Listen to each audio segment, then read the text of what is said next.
Warning. The following show features reviews from wildly unprofessional critics operating without the supervision of professionals. The thoughts and opinions held by these individuals are not to be taken seriously and do not come from a place of intellectual integrity. This show doesn't reflect the opinions of Criticalist or its users. Viewer discretion is advised.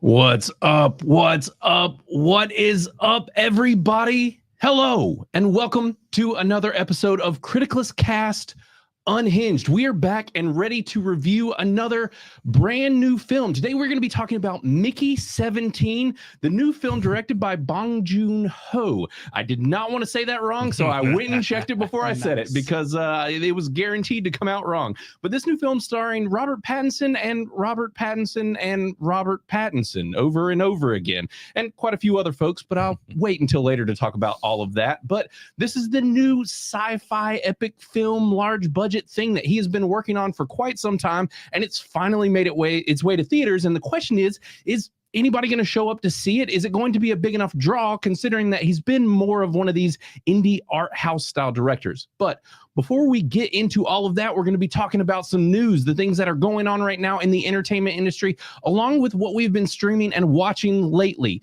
But without further ado, I am going to introduce my lovely co-hosts, Mr. Christopher Kaus. Hello. And Mr. Matthew Verlacu. Hey, everybody.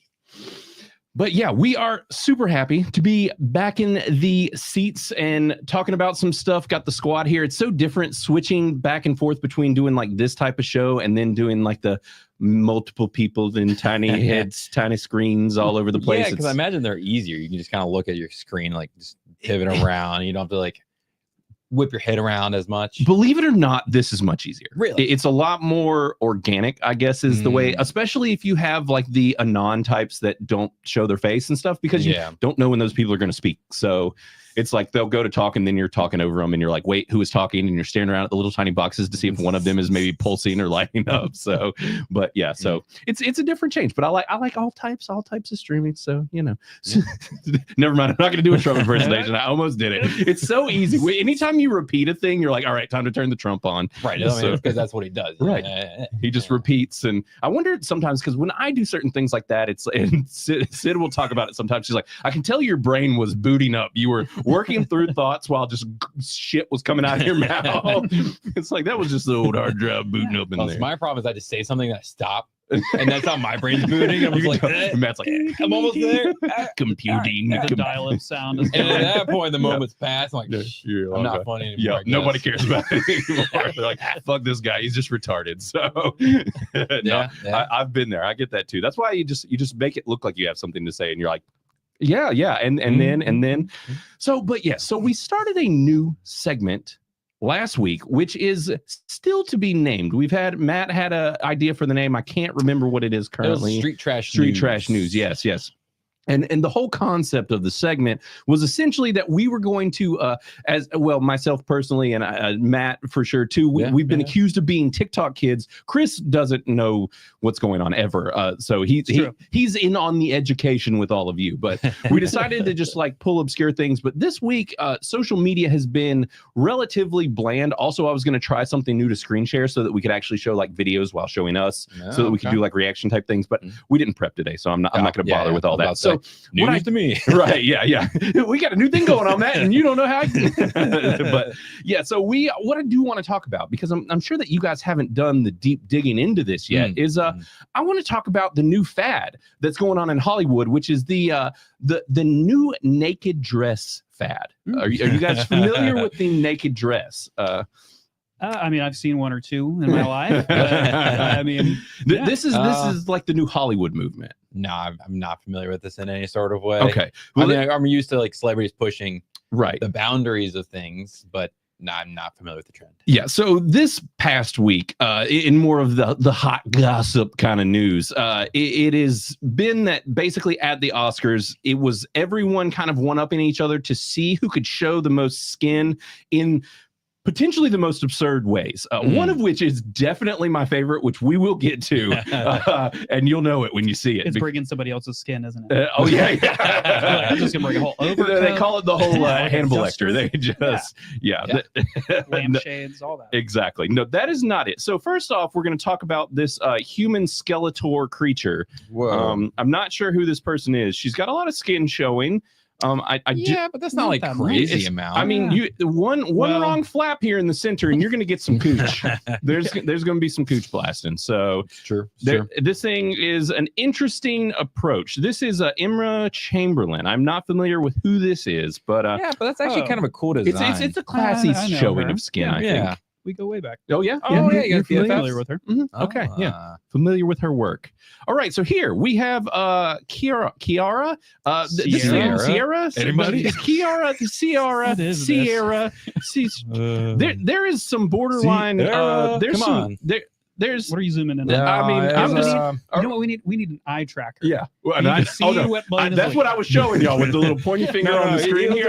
it- I'm like, are they trying to blast some? Oh, Jeez. see, if you zoom in too far, it gets out of control here. But yeah, so this thing, I think she's basically just got like full covers on. I don't know. It's almost the whole dress is entirely It does look transparent. it, but it's interesting because under her boobs right there, you can see like Spanx, Yeah, which is an there's a- interesting choice to Right. wear something see-through, but then also wear Spanx. and there's a little visible toe happening here You know, too on this that- dress. that's It's, true, yeah. There's We are honestly, we are the people who should be judging We are. female fashion. yeah, if anybody. right. We should probably do we're this more very often. We should. fashionable folk. Well, I got in the mood now that I'm on Bro Science like every Yeah. other week. Uh, they are They do just that.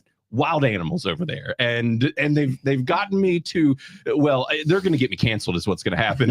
Being on that I mean, show, if but- anybody goes and looks at our old stuff, Yeah, I mean, that is we're very really true as good well. at this No, already. we're Can't gonna be- really blame anybody else. At this No, point. no, I take this is one of the few things I take responsibility for. So, yes, moving on here. Oh goodness. So, Emily Radikowski, I guess is I how haven't you heard say that it. name in a long I hadn't time. either, but Oh, this okay. is a very classy nude dress. Yeah. I think. Yeah, that one's classy, but it is. fully transparent. Like except now- for the bra and the panties. There's not They're at least like, okay. Spanx under this one. It's like Right. bikini bottom. Right.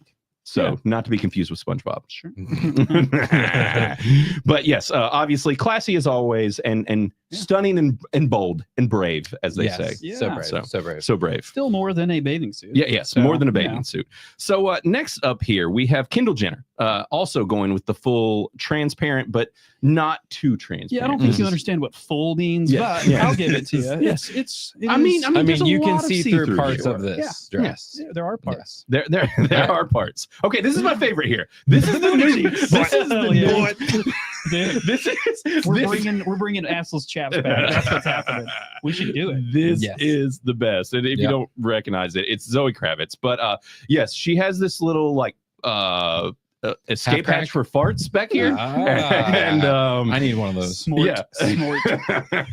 This thing though, we talked about this one on Bro Science, and I Yeah. have to say, this one, now they don't show the full dresses in these pictures, but this one, no cleavage showing in the front, completely covered up. And Oh, then, really? surprise, booty crack right in the back. As she walks away, you just look Yeah. back. You go, oh, Oh shit! her butt. That's some upper that's ass the right purpose. there. Yeah, that's the whole purpose. Yeah. A little So- shock and awe. Some cheek cleavage. Yeah, Yeah, the North yeah, yeah. Canyon. Yeah. Okay. That might be the South Canyon right For there. the North South. Mm. No, Mm. no, Mm. no, no, doesn't work. Yeah. So this one though, I think this is my favorite of the new Okay. fads. Same. We voted on Bro Science that there needs to be, for these type of dresses, there might need to be like a required thing that where like a license where if you're going to go out in public to wear one of these, you have to pass a test, because if you're not of the certain checking certain boxes for achieving this, then you might not ought to wear it in public. Yeah. So there might need to be a I license, mean- because this is a little too bold. Well, there's always been things that people shouldn't wear out in public. Right. So, I mean, you can add this to the list for some people. Oh, of course. All right, who do we have up next here? How do you say that? I challenge one of you to say that Alessandro name. Ambrosio. There you go, man. Bro, that was not that hard. Sure, it Yeah. wasn't. Yeah, no, this is fine. Fairly tasteful. And see, nothing that too almost crazy. doesn't even Holy qualify. shit. You can see completely through it. And see, this is what I would expect. And even then, I'd be comfortable wearing that. Right. If I you would be? Yeah, You would be. I can mean, see I you in that would be. dress. I've worn dresses before. Honestly, your cleavage My would probably bearded be lady. better Oh, too. man. You think so? Yeah. doubt that. Yeah. Sincerely, I doubt that one. So yeah, this one here, pretty scandalous. But at the same time, not. I don't know. It's like it's because that's it's the the thing. same skin tone. Is what I'm you think it is, or thinking. is it actually see-through? I don't think that's see-through. Could You don't go think? either way. No, but I think that's it's skin just- tone. Yeah, Bodice, whatever it's called, bodice. Sure. I Yeah. have no idea. I don't know. a goddess, Don't know that word. a body goddess. But yeah, so this one, I could've this made one that. went full. that Full on. hair? This one's just fully blurred out. I don't know who this. Gross. There's Julia is. Fox? There is. This, I mean, I don't know who Julia Fox is. we but all Whoa. have dreams about mermaids, but this is what they actually look Mhm. like. what's weird Wet is it's hair. like there's hair Yeah, that's growing through the are those dress. censored what's areolas? gross Yes, out those about are. this. Yes, those are Hmm. censored out of there. Yeah, I mean, Good. just the hair Mhm. aspect. It's this is scary. I don't like this. No, Not a I, fan. I don't like that one. Yeah. either. Maybe that's the whole purpose. Maybe. Is that we're not supposed to like it, Unsettling. and so it's supposed to be like a look. I'm almost naked, but also covered in hair. Yeah. No, Sure. don't like it. No, not for me. Yeah. Hard pass. So yes, there are a slew of others here That's from cool. Oh, I see, like that that. was a Kiki nice Palmer. one. This is Yeah. tasteful. I like That's this. a dope- This is tasteful. See, if I was a woman, I'd wear that. You're right. Yeah. Mm. It's kind of got like the metallic. It's look almost here that's very. pretty- That one's very kind of like 2000s, Yeah, 90s hip hop. Mm. you're right. This one pretty Shakira. tasteful here. Still Yeah. level of see-through stuff, Yeah. just barely being covered up there. Now Olivia Wilde's got a lot of attention here on this one Oh. because it's it's just like a 90. And so this is yeah, that's what this all cute. comes down to. Is it's like why are we at this point where fashion is just like Re- 90s, but Yeah. like bedroom clothes? I don't understand. Well, you say that as if this is a new thing. Oh, right. I mean, fashion is so cyclical, but also you can It look is. back at like the 60s and the things they were doing then, and it's like Right. ridiculousness. Right. So it's just fashion. That's all it comes down to, baby. Right, and that's all it comes down to. And it's what's the next shock and awe. Like this fad Right. will exist probably for A year or this, two. No, not even that long. Right. Just The celebrities will wear it for probably like a month, maybe in the next like award ceremony. Then Right. they'll stop wearing it. Then fast fashion will make it happen for the public. Mhm. People will consume it hard, and then Mhm. it'll be gone. Right. Probably like within 6 months. Probably so. Yeah. But yeah. Yeah. So, anyways, that is your street trash for today, I guess, is what we'll continue to call this thing. So, Right, because that It's fully trash, isn't it? qualifies. So what you're telling me is all those women are street trash, Street right? That's what we're trash. saying. That's the stance They- we're taking, right? I mean, some would say that they're looking like ladies of the night. Just very It was classy nighttime ones. in a lot of It those, was. probably. It Right, was. right. So, it to each their own. But I wanted to talk about it, call attention to it, because that was really the main thing that was being talked about in social media. And it was either the stunning and brave conversation, or it was they're whores. It was one or the Yeah. other. That's aggressive. Yeah, I wanted to give people something to clip out later and put everywhere. So, Right, and anybody can clip anything we're saying right. It's on true at any YouTube, point. At Yeah. any point. And it does happen. We're already getting screenshotted and different things. So yes, but we have some people in the chat wanted to go ahead and say hello to Fake Wizard. What's up, buddy? Nice of Hello. you to join us. Hail, buddy. To the chat and everybody else. This does prove that X Yeah. chats do Yeah, work and this they is- come through. 'Cause Right, it's the first we rarely get ones that come through X, so that's really cool. And Caveat Ties back as usual. What's up, buddy? And we have Miss Criticalist in here as always, and the usual suspects. Chris, you're in here. You're in the chat. How did you find your way in here? Magic. It's an imposter, actually. And Kamina Nomadic, back again, if Yep. that's how you say Oh, that. hello. So yes, hello one. Yeah, guys. Dark Forest. Yeah. Oh, that's right. Yeah. Yeah. Well, you guys mixing up your names on platforms. It messes with me because I'm like, we're on so many different platforms and Right. we're friends with you guys. And it's like, I got to remember all your usernames now. Right. And it's As I double do this win with stuff. Criticalist, because if you're on Criticalist, then you can snag up usernames that you wouldn't be able to get other places because we're new. And so it's very easy to get cool usernames without numbers and such because nobody has them yet. So What do you got against numbers? Numbers aren't cool. This is the first I'm hearing of it. well, there aren't any numbers in your Criticalist username, by the way. Well, I know. Somebody else's I'm just race is saying- against numbers. Numbers are a race. Holy moly. I've really been out of the They loop. are in what is it in Rick and Sesame Morty? Street? Oh. Well, yes, Sesame Street. No, they have a whole thing in Rick and Morty where now they're like letters and numbers and all of that, and there's Ice T, and it's voiced by Ice Yeah, T. yeah, it's one of the alternative Yeah. dimensions. That's an alphabet. That is, some might call I- that a letter. Yeah. Mhm. That's- Are you yeah. racist against those two? Well, I'm just You saying that bigot? it's not the same as numbers. Like, Listen, Wait, I numbers think and they're letters- both, aren't they both? Isn't Yeah. it letters and numbers that It's exist in the same world? alphanumeric. Are they? Oh, Oh, you're saying you're like, are saying- they familial? Oh, you meant like in this world? I was like, yeah, they exist. No, in the Rick and Morty episode that you guys are referencing. Are they I think from the there's same world? numbers and letters, and I think they were in the same world. They're like separate races from the same planet. Probably. So, That's We'll go with Is that. that? Well, you know, canon. whatever. It's canon now. anyways, rabbit hole that we're heading down now. So, anyways, yes, and I need to say before we get rolling anymore, if you are just joining us or checking this out and you do not use criticalist.com yet, make sure to do that. Visit the website or download us in Android and Apple app stores. You'll find us in either place. We are a platform. We're not just an app. We're not just a website. We're much more than that. We're a social experience, one might say, for reviewing movies and television shows and doing a whole lot more than that. You can make lists and groups and, like I said, review movies and television shows, and hopefully in the future, many more things like video games, books, you name it. We want it to make it the umbrella, the hub for reviewing all entertainment. So make sure to create an account today on the website and hit that subscribe button down below. Some might tell you to fondle it. You might want to just give that subscribe a little fondle. Give some comments, and if you're in the chat right now, make sure to hit that like button because I do not tell people to do that enough. It helps us with the algos. So do that, and we are going to now move into the news. I did it myself. I didn't even need Matt to push the button for me. Yes, I can retire finally. That's it. Don't just get out, Matt. We don't need you anymore. All right, I'll catch you guys after. Later. So, yes, with the news, there have been quite a few things in the news outside of the horse. All right. We have There were horses? yes, the When horses. the fuck did we get ice cream? You missed that segment. Yeah. So there's been a speech that was put on by the lady that I think runs Mattel or Mattel Films. And from what I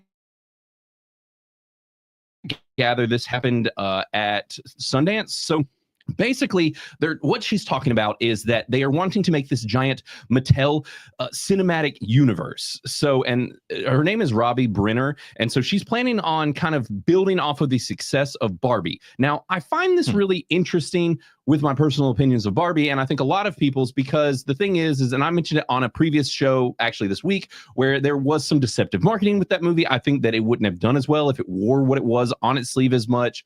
It would have at least been perceived as more divisive when people went into theaters versus people coming out. Now, that's not to say that it wouldn't have done well. I just think if it had worn, I mean, the movie says patriarchy like 20 plus times or something in what was supposed to be a movie based off of a children's toy. So, aimed at little girls. So I just think that some of the success might have not been there the way that they thought it was. So I'm curious to see if, as they continue down this rabbit hole, if it will be what, was like more like Barbie or something else. I guess the question is, so are they just making sequels to Barbie? Are they making actual spin-offs? Because I think I saw for a brief second in the article, they're talking about He-Man, Hot Wheels. Yeah, no, this is more of like, I don't know if it's going to be they're calling it a cinematic universe, which to those who are Marvel fans would be a connected cinematic universe, which could include the likes of Thomas the Tank Engine, He-Man, and Hot Wheels. So I can't see any of these things interacting very well with Barbie, with what they did with that film.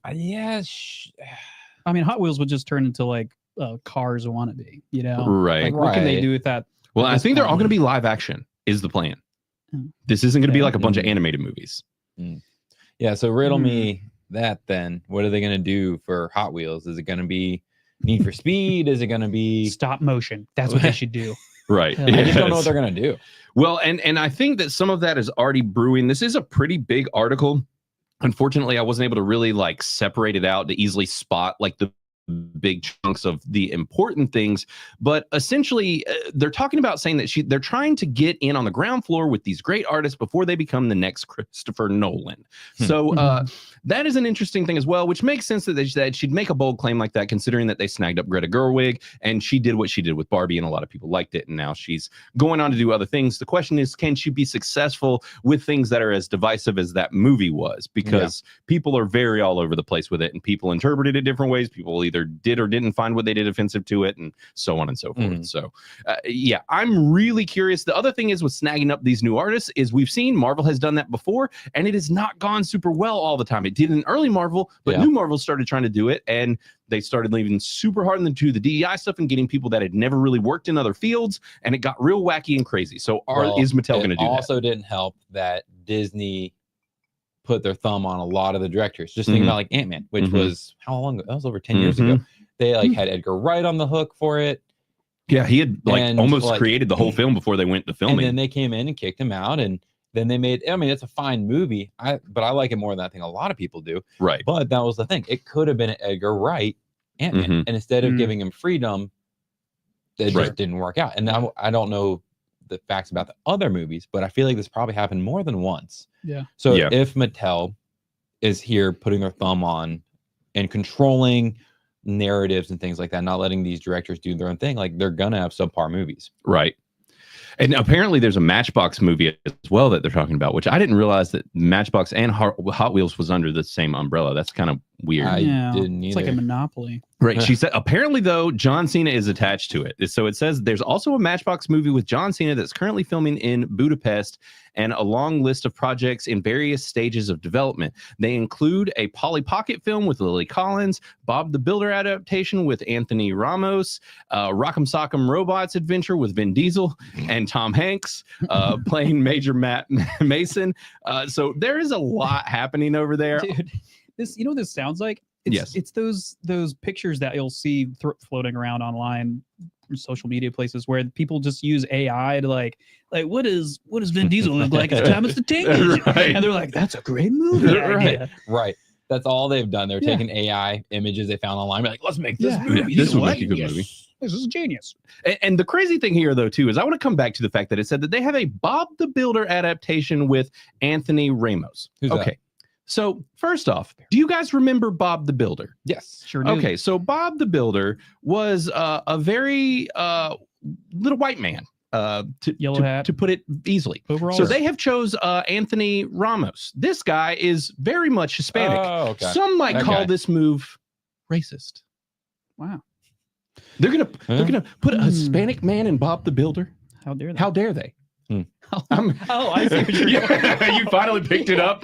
Sorry, I'm not inherently racist. It was a learned process. Joking. Yeah, I gotcha. Yeah. It just odd move there.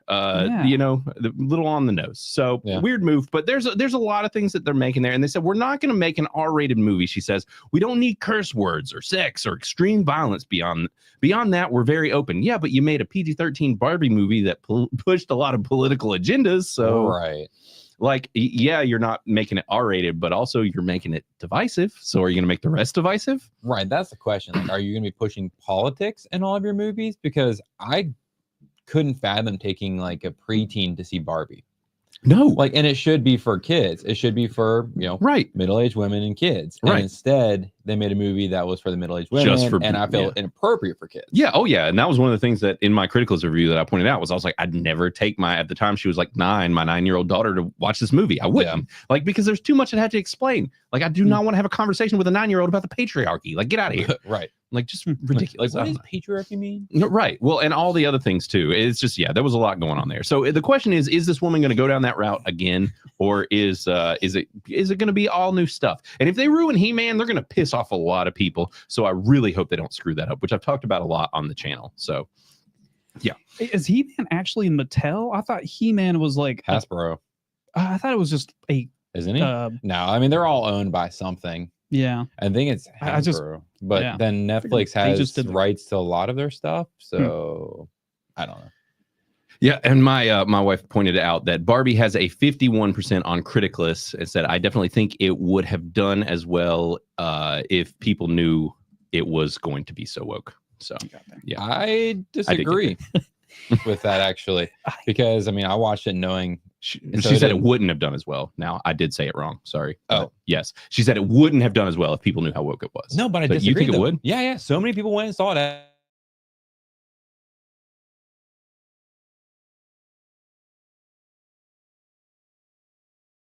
as was and loved it. Like we're at a 51% thing. I'm at, but that's the thing with like the marketing is they didn't know. A lot of people didn't know what they were getting into, which is why I think that it wouldn't have done as well. And I think kind of what she was getting at, because it was very deceptively marketed. Like it was just popcorn, bubblegum. I really didn't think it was that bad. But again, I'm not a woman, so I've heard from a lot of people that was the people who were. And you're also a raging feminist, so. I rage occasionally, but I thought it was a fine movie. It wasn't like terrible, you know. I mean, Ken was the best part of it, which was ironic. Right. Well, exactly. Yeah. Also, bold move for a movie that was based on what it was based off of to make Ken the best part. So yeah, I don't know. Anyways, there's a Mattel universe happening. Who knows? We'll see what happens with it. I don't know. So the next up bit of news here is that the Vikings creator Michael Hurst Horatio, that's how you say that. Yeah. Hurst set historical drama Blood Axe at Amazon. First off, best name ever. Blood Axe. Like I wanted to say that on screen when it pops up, like someone just be like, Blood Axe. You should be dope. Sign up for it. I'll sign up. Yeah. Maybe they'll let me. I would totally do that. I don't know. Yeah, this thing. So the interesting thing is that it's going to connect to the world of Vikings, which has already had a spinoff. So this is going to sit in an interesting place here, where it's in between the spinoff and the original Vikings television show. I actually had a conversation with someone recently in Criticalist who recently posted their review, and you guys watched the show, right? No, I've seen one season, I think. Okay. Yeah, I think I've seen about a season of it. Okay. I don't like historical things necessarily. I don't know. The interesting thing about that show, it was during the time of Game of Thrones, and there were parts, there were points of that show when they were going on in tandem with Game of Thrones, and I actually thought Vikings was better. Like to say that it got to that level of just being that good. Of this, it just stayed excellent, and it got better and better and better and better. Now, unfortunately, I didn't finish it because it went on a little too long, I personally think, to where they were going through like generations of characters and things. Like, so I kind of cooled on it a little bit, but still I would say that everything that I saw was fantastic. I didn't really fall off for any reason of it getting worse. It was just kind of got distracted and then just never came back to it kind of thing. So the interesting thing here, so they're saying the series is said to tell the true story of famous Viking warrior Eric Bloodaxe, badass name, and his wife Gunhild, Mother of Kings, also super badass name. Right. So it says this will be the latest series set in this world for the Hearst. And then they kind of break down about Vikings Valhalla and the other series as well. And like I said, so these are going to take place, or this one is going to take place kind of sandwiched in between the two, but there's still pretty big chunks of time separating them. Okay. So, but I have not seen the other show, the prequel, Valhalla. Yeah, I have not seen that one, so I can't speak on it, but I think it sounds cool. So it says, the log line for it says, it follows Bloodaxe and Gunhild as they fight for the throne of Norway. The land is torn apart by fierce rivals, shifting loyalties, bloody betrayals, with war looming and chaos consuming the kingdom. Drawing in the ruthless kings of other Scandinavian countries and even a powerful English ruler, the stage is set for a thundering, cataclysmic, compelling, and utterly magical new Viking saga. That was a serious log line there for this show. I blacked out for a second. Yeah, they said something about magic. Yeah, they did. They called it magical. It is interesting because these are historical, but they do some interesting. They do some interesting things when it comes to like hallucinations and drug-induced things and people like with the gods but not having the gods actually in the show. It's kind of hard to explain. Yeah, so it doesn't get too whimsical or out there. It stays grounded, but like the battles, the fights, all that stuff's awesome. The interesting thing too is that they were on separate networks, where one was on History and the other was on, I think, Netflix, if I'm not mistaken. Yeah, I think I saw that. Yeah, when it popped up, it said it was on Netflix. Yeah, so I think this one is actually going to be back on History from what I saw. So this does sound cool. Bloodaxe is a super cool name. That'll probably get people's attention. Smart move there. So yeah. And the last piece of news that we have not talked about yet, and you guys probably have not seen anything about, is that there was a Powerpuff Girls television show being made, and there has been a leak of the live action trailer, and basically it was so bad that it never aired, and it died in the purgatory that it belongs in. So yes, there is a joke where Buttercup calls their costumes gender normative and a bunch of other lame ass shit. So I have seen the trailer for this. It is horrendous. One of the worst things I've ever seen, to the point at which it feels like an extreme parody that you would think was just made to be a joke. Yeah, it was like that web channel Funny or Die kind of thing. Yes. Yeah. That's exactly what it looked like. Honestly, when they announced they were doing that, and then they said the cast were like 20-year-old women, I was just like, no. Yeah.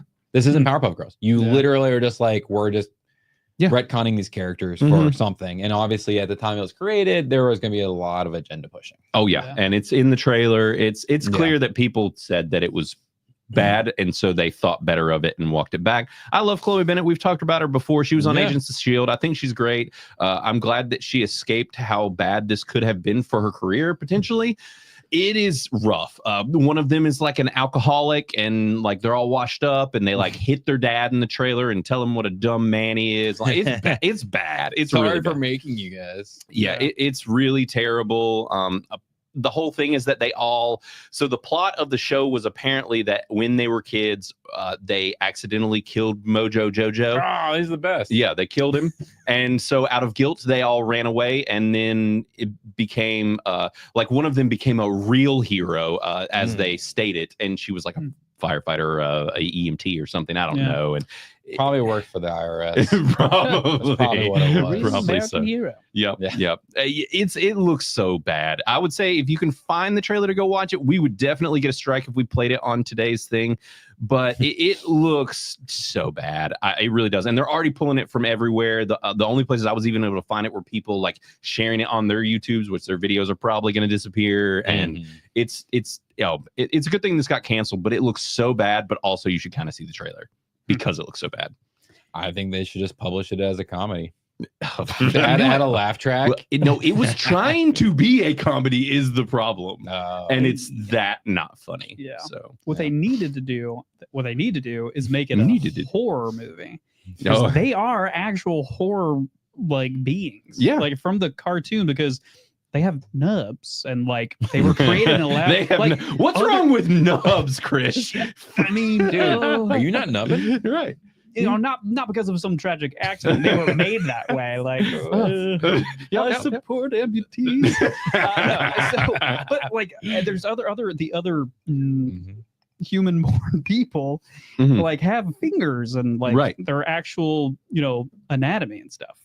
They're horror creatures is what they are, and they should lean into that. Well, and they fight the devil, which is awesome, and the devil is like a very like proud like gay devil. Yeah, I just remember being like, this is crazy. He wore high heels, didn't he? Yes. Like stilettos. Oh yeah, his looks killed. Big style. I honestly had completely forgotten about that component of the show, and I could only imagine how woke that would be in this show. Oh, they'd probably be like, he's not a bad guy, right? He's just confused because he's trapped in a man's body. They would probably have to have guilt for like attacking him because he was a minority person, and they would have to own up to how toxic they were. And with how the show it was structured, I would not be surprised in the slightest if that had happened. So it looked like a nightmare factory. So go check out the trailer if you want. It looks terrible. Yeah, so have to do that. That was your news. It was all just great news. Honestly, the Vikings thing sounds pretty cool. I know that y'all don't watch the other show, so it's like, it's like, how do you kind of get excited if you don't really know what to connect it to? Or it doesn't like excite me. I mean, I doubt I'll watch it. I haven't watched the other shows, so the likelihood. And you tend to prefer fantasy things. So. Yeah, and I've heard so many people be like, "Oh, it's so good," and we did like Game of Thrones a lot, but that was fantasy hard, obviously. Horde. Yeah. But I'd recommend checking out the other Viking stuff if you haven't seen it before. I thought it was pretty solid. But we're going to go ahead and move into what is streaming, what we have been watching lately.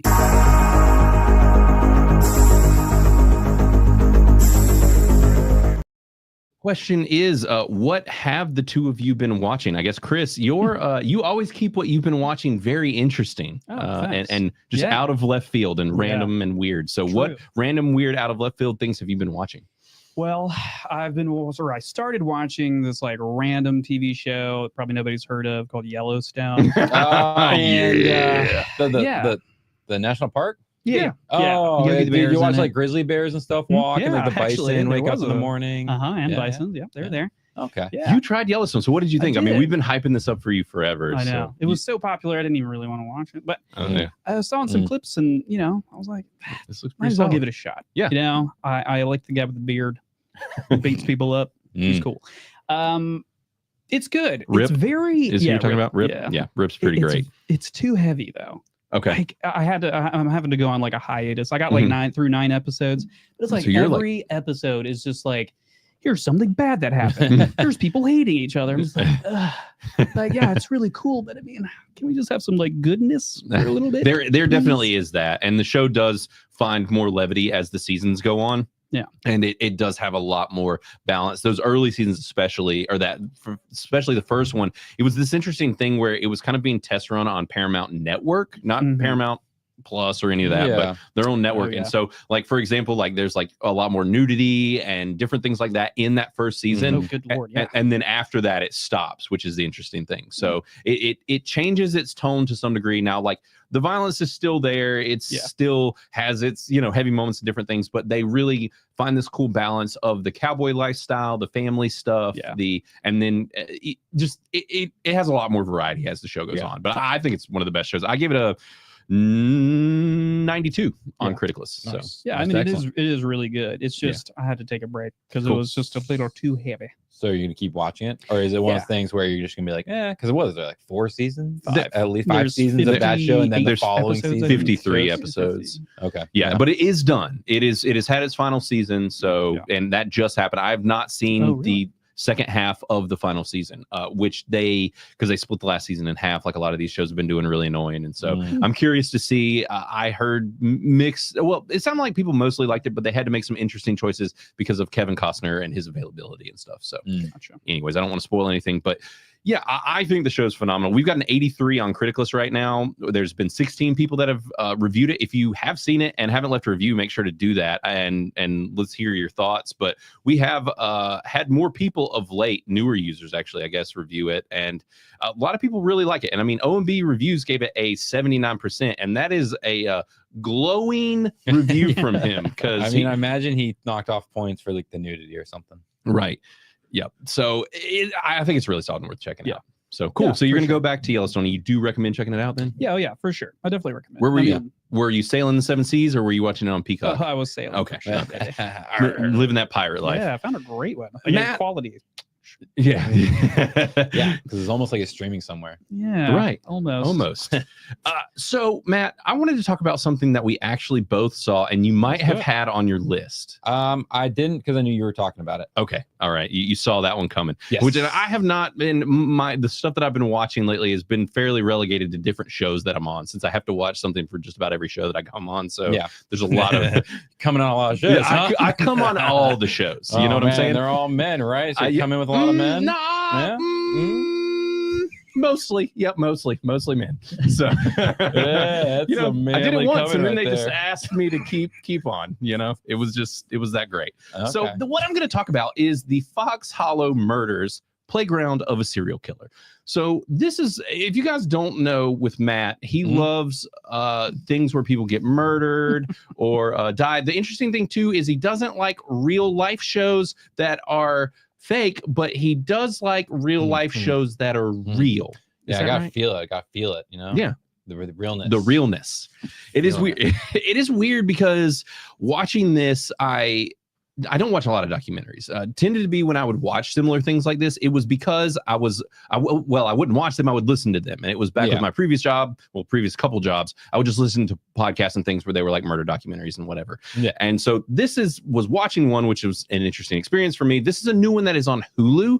And it is, I actually think that one of the big networks like ABC or somebody actually is who put this thing out. Yeah. I think somebody big did do that. Yeah. And so you and your wife watched it first and then recommended that we needed to see it ASAP because this is the documentary of the moment. There tends to be these in kind of the zeitgeist of social media, and this is the current one. Yeah, I think what normally happens is that they release it and then everyone swoops in and watches it and they're like, wow, this is amazing. Everyone has to watch it, and it has like 5 minutes of fame. Right. And then there's a follow-up show or something like that that nobody cares about. Well, it depends.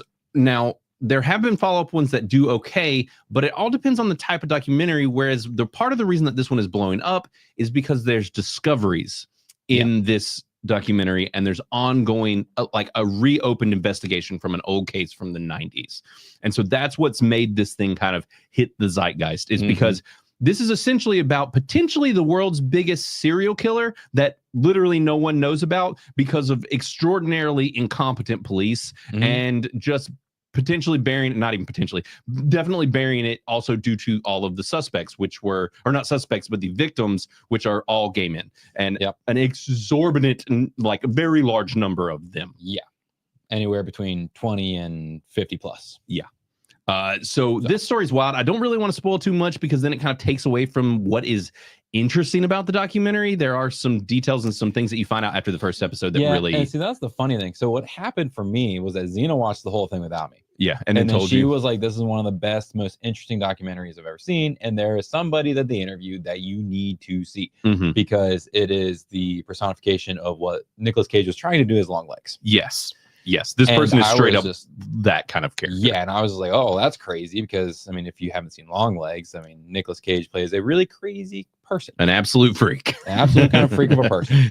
And this person really does personify that. He does. It's so unsettling and so creepy. And it is just, you kind of got to see it. There's only 4 episodes of this. It's pretty easy to get through. Every one of them is like 45 minutes to an hour. Yeah. So, did you ever say the title? Yes, I did. Yeah. Okay. Fox Hollow Murders. So this is the Fox Hollow Murders. We've had Divosaurus Rex, who was one of our regulars. He reviewed it. Matt reviewed it and gave it an 80%. Connie gave it 100. Mogwai gave it a 68, and Winefiend gave it a 98. So you guys gave it fairly high scores. Now you weren't as high as Xena. I think I'll be below you guys as well. I'd put it somewhere in the 80s. I think the subject matter and discoveries are what is the most interesting about it, but I'm not a fan of how the documentary was edited and cut up, and it feels odd. Yeah, there was definitely things cut out. Yes. Xena's theory is that there is a current ongoing investigation because it does seem some very incriminating things were said by a person interviewed in the second half. And it seems like maybe that's why they cut out a lot. Yes. And there was a lot of things, for me anyways, that they didn't do, they should have done. Like a lot of background information that wasn't provided. Like the suspected serial killer, or the serial killer, just had a huge mansion and just they never really talked about it, but it seemed like he came from money, which leads me to believe that maybe his family lived there and they're affluent, and that's the reason the cops purposefully didn't look. But yeah, I was thinking what your wife just mentioned. I was like, I bet that there is an ongoing investigation, and once it closes out, we'll get whatever network is gonna just fucking explode. Like that's the release these hidden episodes. I mean, and clearly Chris is speaking of this from first person. My dad came in here to talk shit. So he said, I just want to know if Chris is gonna play the young Charles Manson in the next Charles Manson movie.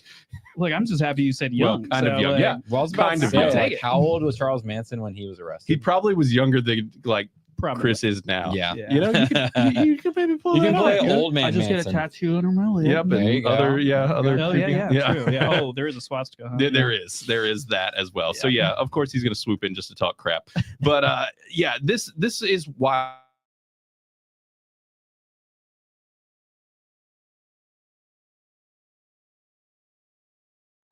I said the exact same thing Xena said, which is that like eventually lead this guy to not feel like they find him as suspicious. Well, but that was the weird thing because he would literally just blurt out and be like, "You guys think I did it?"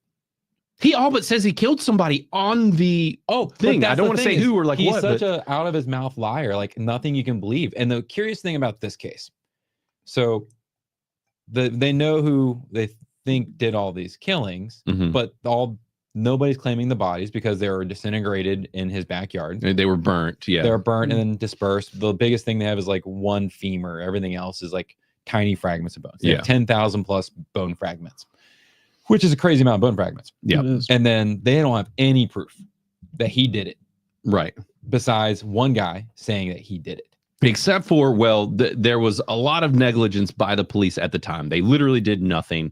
And this is all repercussions of them not doing anything and had plenty of evidence and people even coming to them, and they did nothing. And I feel like with a lot of these types of cases, that's what happens, is that like they don't do the legwork that they should, and then it blows up in their face. And then I think that this small town has just been burying this case forever, and they've been hiding basically the world's like biggest serial killer. That's because like the one cop they did interview that was part of the case just clearly was just making things up. He was literally just being like, oh yeah, that was fact. Yeah. And the new owner of the house, because it's this huge mansion, beautiful property, you can tell he wrote a book about it. Like he's leaning into the fact that like 25 plus bodies are confirmed found on his property. Wow. So he wrote a book recently. He's getting interrogated, not by the cops, by like a private party. And you can tell he is lying so hard. Yeah. He's doing classic lying techniques. Like he's looking away constantly. He's fiddling with his hands. Oh, he won't even look at the camera. Dude, like this dude's lying his ass off right now. Yeah. To a special investigator, dude. Like, wow. That's why I think this investigation is going. Oh, I think it's going to keep going places. I think we will get another documentary. It will probably happen fairly quickly, I would guess, in the next year, because they're going to need to move on this guy, or he's going to run. I don't think he's going to run. I think there's no evidence on him except for his word, and obviously his word can't be trusted. So I think nothing will ever happen, and I think he just basks in the glory of it, because he's, I don't want to say too much. This is interesting. Clearly, we recommend that you check out Foxhole Murders. Opinions might vary on the way that they handled the documentary, and as a lot of these things go, it's filled with some fluff. And they definitely are driving the narrative that they want. Yes. And this is one of those few documentaries where I felt that they were driving a narrative to a degree. And I was like, hold on. I'm questioning the directors here, because there seems to be something that they're just holding back, or they're showing us specific clips for a reason that don't. And you find out more at the end why they're doing this, you think, or why you would think that they would do this, but still, it's always my problem with a lot of documentaries and things, is that they can have a level of deceptiveness to them if you are not aware of some of the tactics that are used. So So the last thing I want to say about this, and what I found unsettling, is the guy that interview reminds me of my neighbor. Oh, really? The one that like cornered you and was like quizzing you about stuff. Yeah. Oh, he is kind of like that guy. He is like her. Yes. Sorry. I know what you mean. Yeah. And I was sitting there. I was like, man, this is eerily like talking to my neighbor in a bad way. It's like that aggressive, like get up in your face and like, but also semi-hysterical, like say something like threatening and then like, ah. Oh yeah, this guy has big time serial killer vibes. Like I guess so does my neighbor apparently. Yeah. So hope they're not watching. I doubt it. I think we're good. If so, I kind of hope they are.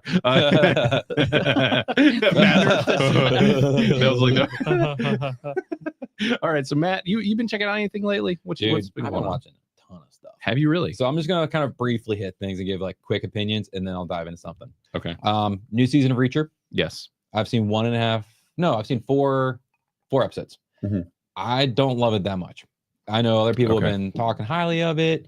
Gazak was like gushing over first 2 episodes. I'm not hot on this season. I just think it's kind of boring and feels drawn out, and there's way too many like close up like fisheye views of Alan Richardson. Weird. And it's weird. And I think it's because they're trying to make him feel autistic. More autistic, like as they did in the last season. Yes. They keep leaning into it. They do, and I don't like it. It's just weird. It hasn't gotten better. No. Yeah. But there are some fine action scenes, but nothing like that first season. Right. So okay. What was the newest thing? The new Daredevil Reborn. Okay, this is the thing that I wanted to talk about the most. Okay, so I want to spend some time on this one. We'll come back to that one. Okay. Okay, so we watched this 4-episode anime called Uzumaki. It's all in black and white, and it is disturbing. Yeah. And like I saw like 5 seconds of the trailer and I was like, not gonna be watching this. Yeah. Like I think Chris, you might like it. Yeah. It's wildly disturbing. Okay. But I really enjoyed it. And it's like something I've spent days now, and it's like Zena and I were talking about. It's like one of those things we're either gonna like block out of our brains, or now anytime we see a spiral anywhere, we're gonna start thinking about it. Yeah.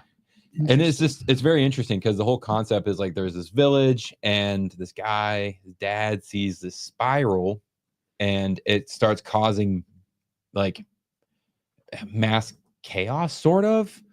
As spirals do. Right. Yeah. And so they start spiraling out of control, if you will. But it's like all these people start going insane. Like, this doesn't really spoil anything, but somebody turns into like a slug human. Oh. As one does. And they just put it in a cage because they were like, well, Bob's a slug human now. We don't know what to do. But so this is weird, like this, like all these crazy things start happening. And it's just insane. It's very dark and very body horror-esque. But it's only 4 episodes. So it's very easy to like watch. And this is so it's over quickly. Your torture is over in only 4 episodes. And this is called Uzumaki, by the way. I do have Matt's review up on the screen here. Yeah. He did pair it with A Perfect Circle, a very apt a Perfect Circle band song called The Doomed. Yeah, both of which I guess are both very appropriate. So yeah, Matt, you gave it a 90%. That's a lot of praise. I'm still thinking about it. Yeah. And I don't do this for a lot of things. You know, I'll watch something and be like, that was a fun thing to watch. And then I like don't think about it anymore. And this is still rattling around my brain. I almost want to rewatch it just because there's like so many. That's called trauma, Matt. No, it's not. Yeah. I mean, I love horror things. And it's very rarely because this kind of reminds me of the anime Parasite in some ways. So I know a couple people were talking on my review and some and Zena's review too. And they're like, oh, well, I've heard that the animation style drops and all that. And I was like, I think that's just because like they're dropping into madness. Like I think it was all done on purpose. Intentional. Everyone's just like, no, it wasn't. You know, there was always problems with money. I'm like, well, it worked well in my interpretation of what happened. And then somebody commented that apparently it's very close to the manga that it was based on. And I was like, okay, there we go. Because it is really crazy. And it doesn't make sense. And it's just like anything can happen. And you're like, this doesn't make sense. And then it just happens. You just have to go with it. And you're like, this is wild. Right. Wild. Shit. Yeah, and you can find this on Max. That's where it's streaming. It was an Adult Swim show, so it's Uzumaki. Uzumaki. Yeah, Uzumaki. there we go. I don't understand how this was on Adult Swim. I don't think it was actually on Adult Swim. I think they funded it and did it for Max. Put it out on Max. I wouldn't be surprised. That's my bet. Yeah. So, yeah, well, cool. Well, I do want to talk about Daredevil Born Again. It's something that we haven't talked about on this channel. I was planning on reviewing it, and then things just got too busy, and I did my Bro Science episode and everything, and it was just, it was the amount of finding the time to watch this and then also turn around and review it when it was. So currently we have 2 episodes, both coming in at about an hour a piece, and there's going to be 9 episodes total. Now, granted, this show has gone through hell.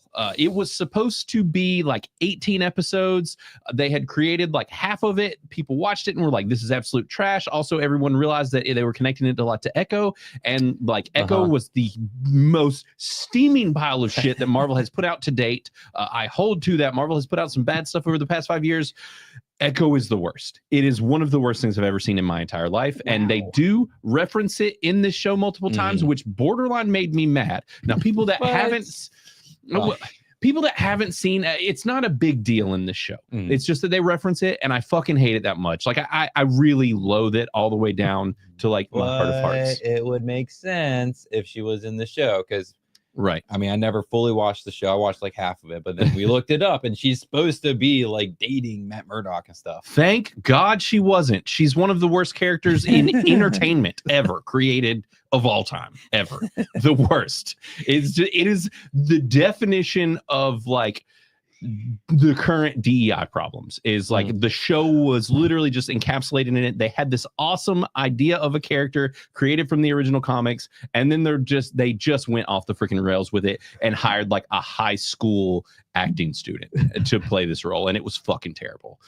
On top of just being poorly written and everything else. But whatever, I digress. Sorry. Just even hearing any references from that show, I was hoping they were going to be abandoning it all. But word on the street is that these first 2 episodes were actually still loosely connected to the original stuff. And then after these first 2 is where they make the hard pivot, and it's all new stuff, because basically they left the 18 episode format.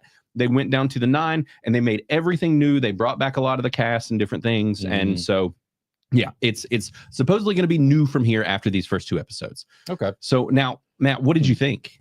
So I'm an episode and a half in. Okay. I just kind of ran out of time, and not that I didn't like it. I like it. Okay. Right now it's more of a kind of like a political drama. Not really. Right. It's not like the Daredevil show. It's just something different. And like we only, as far as I've seen, 1.5 episodes, there's one fight scene. Yes. And it's muddy because there's a lot of like closing doors and dark. And I watched that was in that first episode, at the end of the first episode. Yeah. And I watched in a lit room, and it was dark. Like I need to go. Probably literally hard to see. It was. I have to go back and rewatch it, because I was like, well, was gonna watch it at night and didn't watch it in the middle. It's because our kids were out of school. I was gonna watch it then. Right. Well, anyways, so I'll have to go back and watch the fight. But that's like the only fight I've gotten yet. And I'll say this, I'm there with you. I'm actually fairly pleased with it. There were people who were like, everybody's going to be split. They make this crazy decision, all this stuff. The crazy decision, honestly, isn't that crazy. I wasn't like freaking out about it. There is a bold kind of big decision made in the first episode, but I don't think it's going to ruin anything going forward. It's just a thing that happens. I think it's just going to make it more interesting. And I'm sure this has happened at some point in the comic books. Right. I doubt they're going off on that big of a branch. They very well might not be. I don't know. I'm not hugely versed in Daredevil comics themselves. I've always loved the character, but just not read a bunch of the comics. So, and Chris, you have not seen this, right? No. Are you planning on watching it? I have no idea. No. Oh, you didn't? No, I don't plan on watching it. No. You like the original series, right? Watch Daredevil? No. Why? What should I? I mean, maybe it's pretty good. Yeah, Daredevil. It's Daredevil. I love Daredevil, so you should watch it. Well, and that's the thing is that the original Daredevil Netflix show has gone down as like one of the best superhero things ever created, and it spawned into multiple other series at that point where we got the Defenders movie, but we got Jessica Jones because of it. We got the Punisher because of it. We got Iron Fist, Luke Cage too. This one, and Luke Cage, and all of which did pretty well except for Iron Fist, which I actually like, but a lot of people hated on. It was bad. It wasn't that bad. It was so bad. Growing up watching kung fu movies, it was just bad. It was. It could have been way better, but I didn't hate it. Punisher was the best by far. Punisher is probably next to Daredevil is my favorite. And he's coming back too, right? Didn't they confirm that Penis Nose is coming back? And they're doing a false. Yeah. Okay. Gotcha. That's what Matt calls him. Yeah. John. Yeah, he claims that his nose is rather phallic, but it sounds like most of the reception seems to be fairly good. Now we have several reviews right now within Criticlist. We have All Day All Night who gave it a 71, J.H. Wick who gave it a 60, Philip gave it a 0 because he hates everything like this, and I'm still not of the opinion that he watches a lot of this stuff. Yeah, I'm not sure either. Mugwai gave it a 29. Alex, who is the man and we really like a lot, he is an 81%, and we have James Meeker, who is one of our newer users, who gave it a 75%. So nice. Yeah, so it sounds like most people are fairly liking this, and even the more like internet criticky folks, a lot of them are so far pleased. So the thing is if they have restructured and everything after these first two episodes is the new stuff, then it should only be uphill from here. Well, that's what I'm curious. I mean, it could go either way. It could go downhill, right? Because I think the first two episodes are a good starting point for everything. Yeah. And I'm just like, are they going to bring in, because where we've seen him so far is if you watch She-Hulk, like he shows up in She-Hulk in his yellow and red outfit. Right. So are they going to bring that in? Well, like, what are they doing? And in the trailer, they do show that there is a shot where they show a bunch of Daredevil outfits. So, and this, I will say as well, like if you're expecting this to be the first series, it's not. Like it is similar, but it's not the same thing, like Matt said. Right now, it has kind of become more of a political drama, but that is because Kingpin is once again at the center of it, and he is the mayor of New York. Yeah. And these first two episodes, at least, a lot of it revolves around that. In the first episode, we do get Bullseye, which is a longtime Daredevil villain who was Colin Farrell back in the day. And the fact that Matt didn't see that scene, the scene is pretty badass. Oh, that's the thing, is I knew it was Bullseye fighting because they kept like, I was like, this is definitely Bullseye, because Bullseye is one of the few people that can go toe for toe. Yeah. With him. Yeah. And I was like, I'm gonna have to watch. I'll probably watch it after this. Now, I will say, one of the big things that the original show was known for is a lot of practical effects and a lot of like real action scenes. In this first bit, it goes back and forth between like CG Daredevil and not at points. I was not a fan of those moments, because you can tell, because you're just like, this kind of looks like a rubber man moving around. Like it's just, it doesn't work right. But then there are other scenes where I thought that it was CG, and it wasn't. They're just filming it differently than that original show was. It's just different tactics that they're using. And I was like, is this CG? But I'm like, no, there's no reason for that to be CG. I don't think it is, but at the same time, sometimes I do. Yeah, so I don't know. I'm not 100% sure. So we'll say the fighting, at least currently, is not quite up to snuff of the original series. Right. And the writing is not quite up to snuff of the original series either, which was excellent. But I'll say that overall, I'm somewhere in the rad territory currently, and it could get better.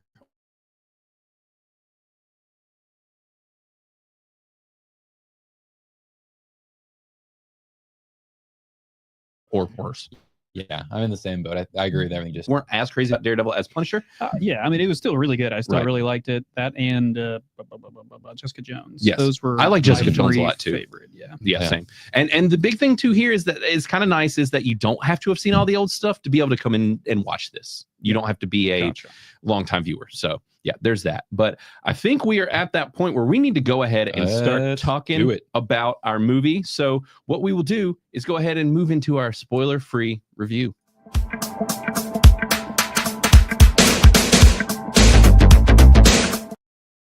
All right, so we are going to be talking about Mickey 17, and I'm pretty excited to review this. Actually, if you watch, there is a video on our channel which you can go back and check out. It was about my most anticipated films of this year, and I made a list and was talking about it and really just kind of rapid fire working through what was coming out this year. So if you're not familiar with everything that's coming out this year, definitely check out that video as well. I think that I hope that this year is going to be better than last year, but this is one of those that has been gestating for a long time. Bong Joon-ho has really been working hard to get this made, and it just seemed like it was never going to come out. But if you're not familiar with his work, the biggest things that he's known for is Parasite, which was like his award-winning film, but also Snowpiercer, The Host, Oakjaw. So he's been tied to quite a few things, and obviously fairly well-known ones as well. And Snowpiercer ended up turning into a television show, which I think he was a producer on. So he's a fairly big director, and a foreign director at that, a South Korean director who has made his way over into America and is now making American films, which is a big move and an interesting thing that's kind of happening with some of these people, because Korean and Japanese films, and honestly across the board, are all doing very well. The question is, when these people come over into America, are their films going to get Americanized and have a lot of the problems that are happening in Hollywood and US cinema injected into their stuff? And is that going to be happening? Or is it going to be the same old stuff just with American actors? And that's what we're definitely going to get into today when we talk about Mickey 17. But this is our spoiler-free discussion. We're going to give you our upfront thoughts, let you kind of know what we think, and then move on from there into the actual spoiler discussion. So you will be warned, so you don't have to worry, but we'll give you a better idea of if this is going to be something worth checking out. And I am curious to see what this does in the box office. Right now, predictions aren't great because the movie itself was fairly expensive to make. This is, I think, his biggest budget film. And so with that being the case, and just some other things which we will talk about, I'm curious to see what will happen with this movie. But it was one of my most anticipated films, and I would recommend you make a list like this. It was actually fairly fun. I'll pull up the app here real quick, which I'm doing a whole lot on my computer, so it's running a little bit slowly. But if you weren't familiar, we can make lists on Criticless, and if you see it, Matt, you were just pointed out, yeah, the upcoming, yeah, there it is. So yes, this is my upcoming 2025 movies and anticipation ranking. So these are in order. And if you see, this movie was number 9. So it was in my top 10 most anticipated. So I just want to state that before we fully get into talking about it. But there's quite a few movies that I was anticipated about. Also, we see Wolfman was in my number 7. So we know that there's already one stinker on this list. And Electric State, I think, is actually probably what we're reviewing next week, which I am very excited about. So we'll be talking about that soon. But yeah, so moving on into this movie, I want to hear y'all's thoughts. Chris, did you know what you were getting into with this? I know that you come in blind to life. Everything. Just you come into life blind. I got little blinders on, no social media, just living my best life. Yeah. It's very peaceful. No idea what's happening. Never. Yeah, it's great. I'm like a hermit. That's how I like it. Now, granted, it ends up with you being sidelined regularly in the way of just like not knowing when something's coming. You're like, what just happened? For sure. Is this real life? And so I get blindsided. Oh man, I really am curious who should talk about this first. You know what? I'm going to talk about it first. Actually, I'm going to set the stage on this movie. Yeah. Now that I've sucked every last bit of air out of the room, I'm going to finish us off and kill us. There's going to be no air left in this room. Yeah, there's no. We'll all go blank. That's why. So I'll say I never make notes. We usually come out of the movie, come straight into the studio and record. I did not do that today. I actually was in the car for a little bit. I took some notes because I was feeling very impassioned about this movie, because I really fucking hate this movie. Like I really deeply dislike this movie. Yes, I do not like it. I think it is vapid and self-indulgent. It is an art house movie with a pretty coat of paint on it because it has a large budget. It's kind of one of these that feels like a movie that is made for people who think they're smarter than they actually are. It kind of has this level of like, there's a whole lot of commentary in it, but none of the commentary really says anything. And or either it does one of two things. The commentary either bludgeons you over the head, or it kind of says nothing. And so all of that was very displeasing. I found it very dark and depressing and heavy, and it tried to combat that with comedy, but none of the comedy worked for me at all. There are a lot of things that I dislike about this. As we keep going and piggyback around to you guys' thoughts, like we can dig into it more, but I'll say that it's not a heinous for me. It is definitely a bogus. There are things about it that kind of reminded me of a film that Matt actually liked, which is Poor Things, which I also loathe. Part of the reason of it being reminiscent of that, I think, is some of the art house vibes to this, but also the fact of how, I called it self-indulgent, or a term vapid, yes, vapid like as well. Word. Yeah, it's just Poor Things was a lot of that for me, and this had a lot of similar vibes, not as far as the subject matter, but just how it was carried out. And it felt very kind of empty, and I didn't find any of the humor in the humorous moments, and it just felt so heavy. And this concept of, the idea is that Mickey 17 is a clone in space. And basically they found a way to where you could clone people, and in space there are no rules essentially. So they are chugging out these clones to where they're testing them for all these horrendous things to create new advancements in technology and so on and so forth. Test dummies, whatever. Basically enslaved him. Yes, enslaved him. And so it just decent enough idea, but that concept is very heavy, and you get into some very dark moments. It is hard to make that humorous. We kind of dealt with similar things almost in the way of The Monkey, where they did show these kind of gruesome deaths, but they were able to find the humor in it, at least for me personally and for Chris. We definitely found the humor in it. But in this, the deaths aren't funny. They're very sad and depressing and heavy, and it just kind of hurt my spirit, and I didn't like it at all. It made me feel yucky, and it kind of gave me this dirty feeling, and it just made me sad for the character. And then they'd be like, and here's something funny, and I'm like, but that's not fucking funny, because you just made me feel sad. And so none of that worked for me. The kids call it the ick. Yes, this movie did kind of give me the ick. But the biggest thing that gives me the ick, which I'm going to go on the record for the umpteenth time saying, is Mark Ruffalo. Fuck that dude. I hate him. He's a terrible actor, and he made this movie 100 times worse. Every time he shows up, he just kills everything for me. I think he's a horrendous actor. Yeah. I would be fine if I never saw his face again, on top of him just being a piece of shit human being. But I knew you were going to say that the second he showed up on the screen. I was like, oh, Blint's going to hate this movie. And then it kept showing up. And Sin just mentioned it. There's a lot of Trump. People are saying there's a lot of Trump comparisons. Yeah. Yes. And which the director came out and said it wasn't. I saw that too. He actually said, oh, you're looking into things that aren't there. But then there was this interesting moment about a clean white world race thing. But it's funny because half the crew were black and mixed, so it was really about humans. Exactly. Part of me wondered if that was inserted by Mark. He is an insufferable twat. So I mean, he would be the exact person to do that. They might have let him just free range his comments. Because it felt out of place in the movie. It felt kind of. I don't know. I think. Well, I don't know. I think we can save this for. Oh, okay. I'll save what I was going to say for the actual spoiler review. I didn't like it. The movie put me in a bad mood. It put me in a bad mood too. I felt yucky. Yeah, well, I was just like, God, people are terrible. And people are driving like assholes on the way here, and it just compounded that feeling of. Plus, watching Yellowstone and feeling like people were bad there too. I'm just like, humanity is. You need to watch Uzumaki. I don't feel like that's gonna make. No, that's not gonna fix. I need anything. to watch fucking Bluey or Sesame Street. Give me something happy. But no, I'm probably gonna give this a 37. That's around where I'm probably a 31. It is just I'm gonna be just out of that heinous range. Yeah. Though I don't think this is a spoiler. No, it's not a spoiler. I think the best part about this movie is the most impressive thing about this movie is Robert Pattinson's acting. I think he did a phenomenal job acting. Yes, he does. And kudos for that. I hate to, a lot of, you can tell a lot of heart went into this movie. Like a lot of effort went into it, and it's there on the screen. Yeah.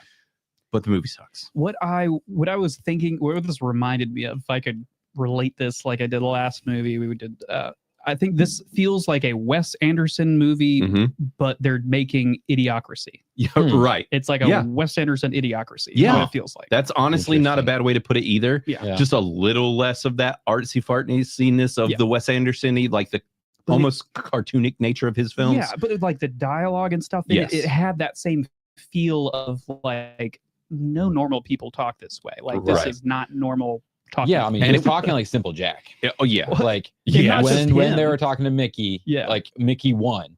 Right. Like their OG one. It was like freaking listening to Simple Jack talk. Yeah. And that's the thing, is at least you do feel some passion like for Robert Pattinson's character, but that's almost part of the problem. Right. Like, is that you care for him, and that you're just showing me wall to wall, like awful things happening in this dude. And he's also just a complete and total freaking idiot. And like, but you're trying to play it funny where you're like, I don't even want to laugh at this guy. I just feel bad for him. Like, this is sad. I don't want to see him go through this. And every time you make me laugh, I'm kind of just mad at the movie for you trying to make me laugh at it. Yeah. And the most it got for me was like a chuckle here and there. I mean, it was a few times, but it was nothing was like overtly funny to me. And Mark Ruffalo just is such a try-hard bitch. Jesus, every time talking about him. Every time I saw him, I'm just like, fuck this guy. Well, like, that's literally because every time he's on the screen, he is like clutching his wife and like doing the most awkward, cringy thing. I don't care who would be playing that role. If they all took that role in the same angle, it would have been just equally awkward and cringy. And honestly, it reminded me of in what's that? The Righteous Gemstones, the uncle, Baby Billy. Yeah, Baby Billy. Yeah, like I felt like he was trying to channel Baby Billy, but as a politician. Except for Mark Ruffalo is a terrible actor. So it doesn't work. Like he horrendous actor. You watch Unbearable. Yeah. And it really hurts the film so much. Honestly, even with how much I'm not a fan of this movie, if you had removed him from it, he's in this a lot. If you had removed him from it, put someone who could actually act into this, it might have helped it some. I mean, it would have earned it a good like 15, 20 points for me potentially. Just because of how bad he is and how much he's in this movie. Chris, you good with your thoughts? Yeah, I think so. I can save it for, I think it'll be fit more into the spoiler territory. Yeah. Okay. So bogus. Yes. Bogus. Or whatever 37. Yeah, bogus. Yeah. We're both bogus. Not 20 heinous. to 40%. Yeah. You guys are bogus. We're staying out of heinous just for the E. They're getting an E for effort. Yeah. Well, Robert Pattinson's performance is very good. Twice. 18 times. Like, a great job. Okay. So, Matt, tell us your thoughts. Everyone wants to know. I do. They're waiting with bated breath right now. Yep. I didn't hate it as much as you guys did. Okay. But this movie definitely has a lot of flaws. Like you were saying. Like, I don't hate Mark Ruffalo as much as you do. I do think he was very bad in this. Yes. Very just every time he was on the screen, I was like, ugh. And I do think he was trying to be like, I'm pulling a Trump impersonation. It's 100%. Like, he was trying, but it doesn't even work. Like, it's not even a good Trump impersonation. Like, I don't even. Well, and that's I don't know who you're supposed to be channeling for that. Like, I don't know what company would be like, yes, let's send this guy to lead this colony to space. Like, nobody would. Right. No corporation would, should I say? Yeah. But I don't know. I did feel like this movie was too long. It was definitely like way too long. 20 minutes too long. Which I think I said a minute ago. One of the terms I used to describe this was self-indulgent. And it is suffering from a serious bit of Ridley Scottism. It is masturbatory. It is like giving you scenes that you don't need, showing you shit you don't need to see, that you don't care is happening. Like, there is a bunch of just. I could cut a solid 40 minutes off this movie. No, I disagree. I think you could cut maybe 20 minutes and still come up with the same story ish. I don't think it was super masturbatory as you did, but to me, I was like along for the ride. And then there would just be times where I'm like, oh, I roll. But I also did not get as emotionally just devastated as you two did by this movie. Oh well, I mean, you guys literally just said you guys were super put me sad. in a bad It made me Okay. sad. This Literally movie made me sad. emotional emotion damage. Yes, is what happened it to made both me you more guys. angry than And see, sad. I did not. I was just like, okay, this is crazy, man. That would suck. Like, but it's interesting seeing the life he's living and things like that. So I did not have that negative effect you did. I think I'd probably put it somewhere in the like a 50% ish range because I did like some of the cool sci-fi concepts that they were throwing around in there. There were some. It was cool to me. I know Chris is like. Chris is a big sci-fi guy. Yeah, where do you sit with like the sci-fi in here and some of the creations and the? I think the CGI was done really well. I like the creature creations. Granted, there's one creature that's just basically repeated in different sizes 10 times. Hopefully, that's not a spoiler, but it's in the trailers. Oh, okay, good. So but there was nothing revolutionary like cloning people traveling through space. And Altered Carbon already has done that, and a ton of other things. Like, none of that's new. I mean, there's some interesting concepts. They did small things that I appreciate in sci-fi movies, like the trash can just kind of like going up the steps on its own. Like, I'm just saying, and they don't even show how it works. Like, no, they're just like it goes up one step, and they're like, yes, trash cans can go upstairs. Yeah, it was like it was on a track or something, and I was like, I love background details when it comes to sci-fi movies. Because that just shows that they put some thought into it. It wasn't just like a cart. They were like, oh, it goes on an elevator. They're like, no, there's some sort of escalator system. It's small shit like that that I like when it comes to like sci-fi movies. Yeah. So. This almost felt like a mix between like an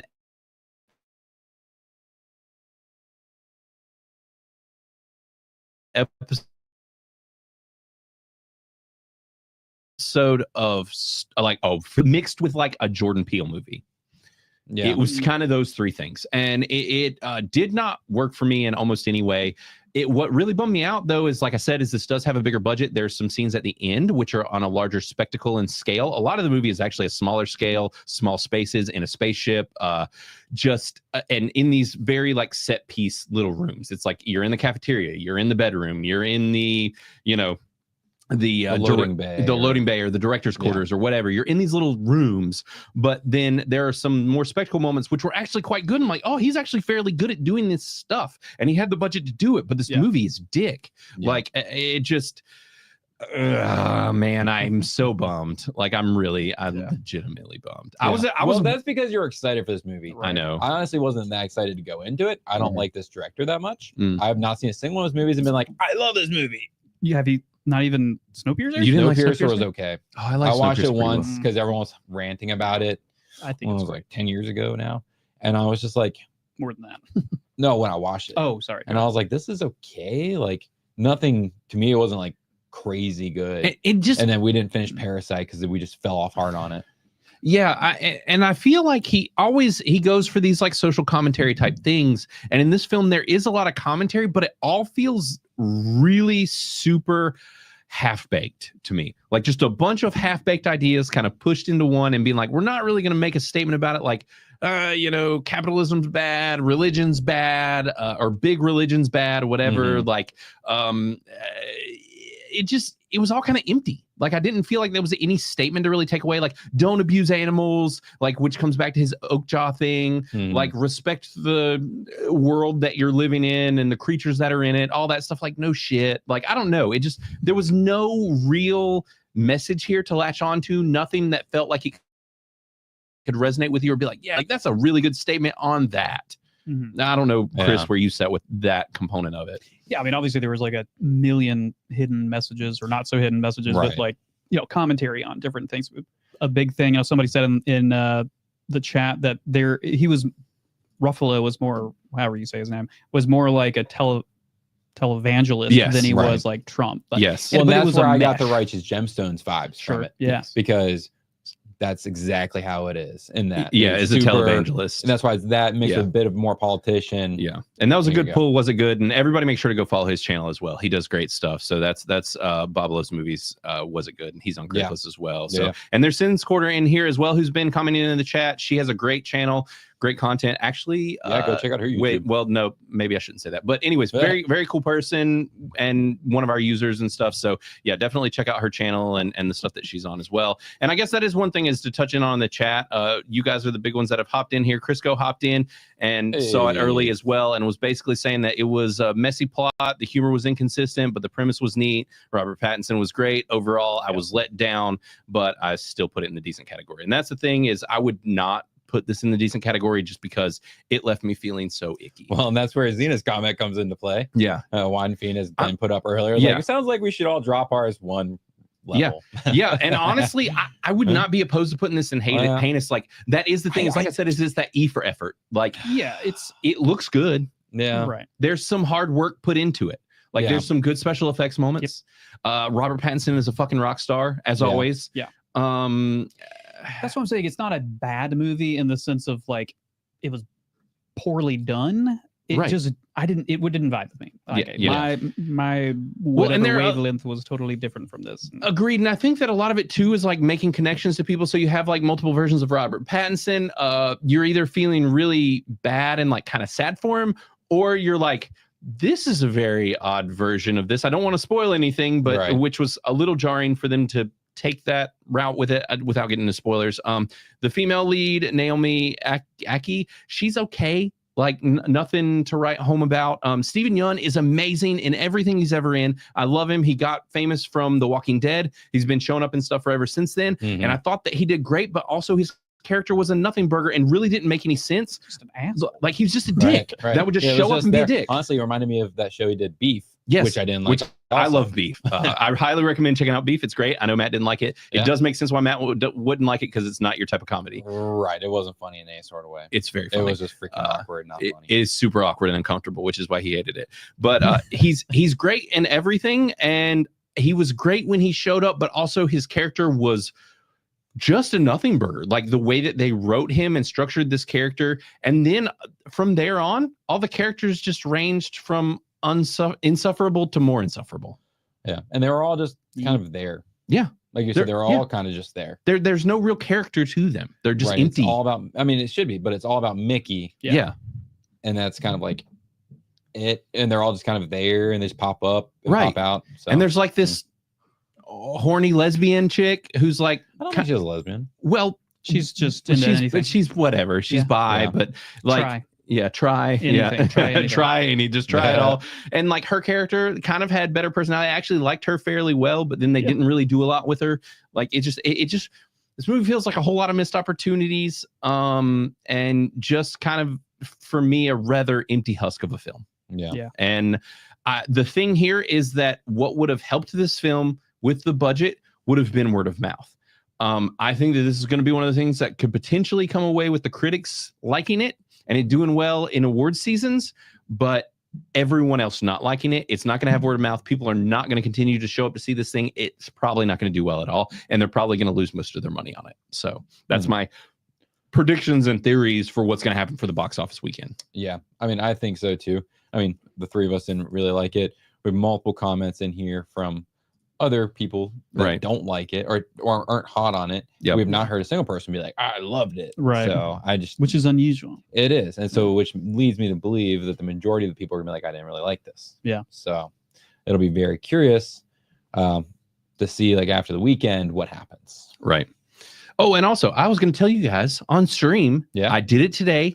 We actually have members signups now that we can do on our channel. I was dragging my feet. I wanted to set it up right. So we did set up members stuff for our channel. So just letting everybody know, we did get it go through and we got it approved, because that's the thing, you got to go through like an approval thing. So we have like badges. You can do like emotes and stuff. Now, granted, we have to have a certain number of people doing it before we can unlock more. So we have like access to like 4 or 5 emojis right now. And then you get like tiers for our users. And just saying, there's a certain tier where you unlock you will have a Pacific Rim themed thing beside your name. So if you subscribe for a certain amount of time, you can. Cool. We did that just for you, buddy. The worst. So cool. And if anybody wants to know, so there is the lore surrounding Pacific Rim with Criticless, and Chris is at the root of a lot of the Pacific Rim lore, which is that he does not think that it is the amazing. It's the worst movie imaginable. You are wrong. my dude. Take those Still. opinions and No. shove them right up your No. butthole. So it's a masterpiece, and everyone knows it.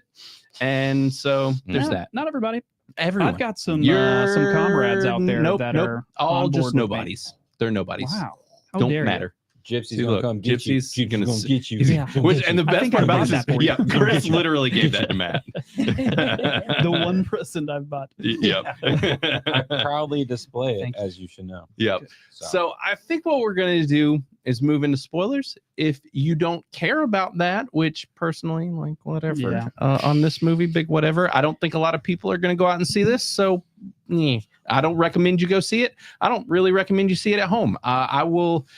The interesting thing is I was kind of thinking about this on the way, and it's like, is this on the forgettable scale? Like, am I going to forget that I saw this? And I don't think that I Yes. will. You think you will? I think I'll I remember will it, probably forget it. but it won't be like a good memory. It'll be like, remember that time where I did enjoy myself. No, you're just gonna be like, man, I fucking hate Mark Ruffalo. Yeah. What was he in that I hated? Mickey 17. Mickey Boom. 17. He was in Everything. Poor Things, hated that. He's a shit Hulk. He's just Yeah. shit. That dude's the freaking worst. So we're going to move into spoilers right now. Try.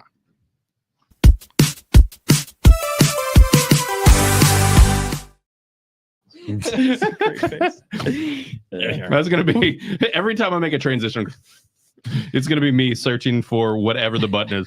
That needs to be one of the emojis. Yeah, the people can emojis. get. Yeah, I need to actually pull up. Did you guys see Jar Jar Binks decided to create some GIFs that he's been doing lately? Matt, did you see it? It's in our Criticalist Cast group. Make sure to go follow that if you have not. I'm not sure. Yeah, if you're not a member of the Criticalist Cast group, you should definitely do that. But Jar Jar Binks in the app has been making some really fantastic GIFs. Between him and Banjo. Yeah, Banjo is wild. That dude, he's just doing crazy stuff all the time. But if you have not witnessed Blaze, this is my alternate identity, Blaze, which is what I told him. Like you're in I mean, that's honestly me, like on a regular Yeah. basis. This is a Tuesday night, so Tuesday. If anybody wants to hear me say it again, but yeah, I thought this was pretty fantastic. But the best part about it is that, believe it or not, whenever I played RPG games as a child, the character's name was always Blaze. Wow. Because Nice. there's a Z in it, and in the 2000s, Z's was on everything. Yeah, That's Z's cool. and X's, you know, Z's it are the was coolest. extreme. XX, But so hardcore. my characters were always named Blaze. So I was like, this is pretty amazing. I'm really glad that you did this. So Nice. anyways, so guys, what do you want to talk about that we haven't touched on with this movie? I mean, there's things that we've left out, obviously. Yeah.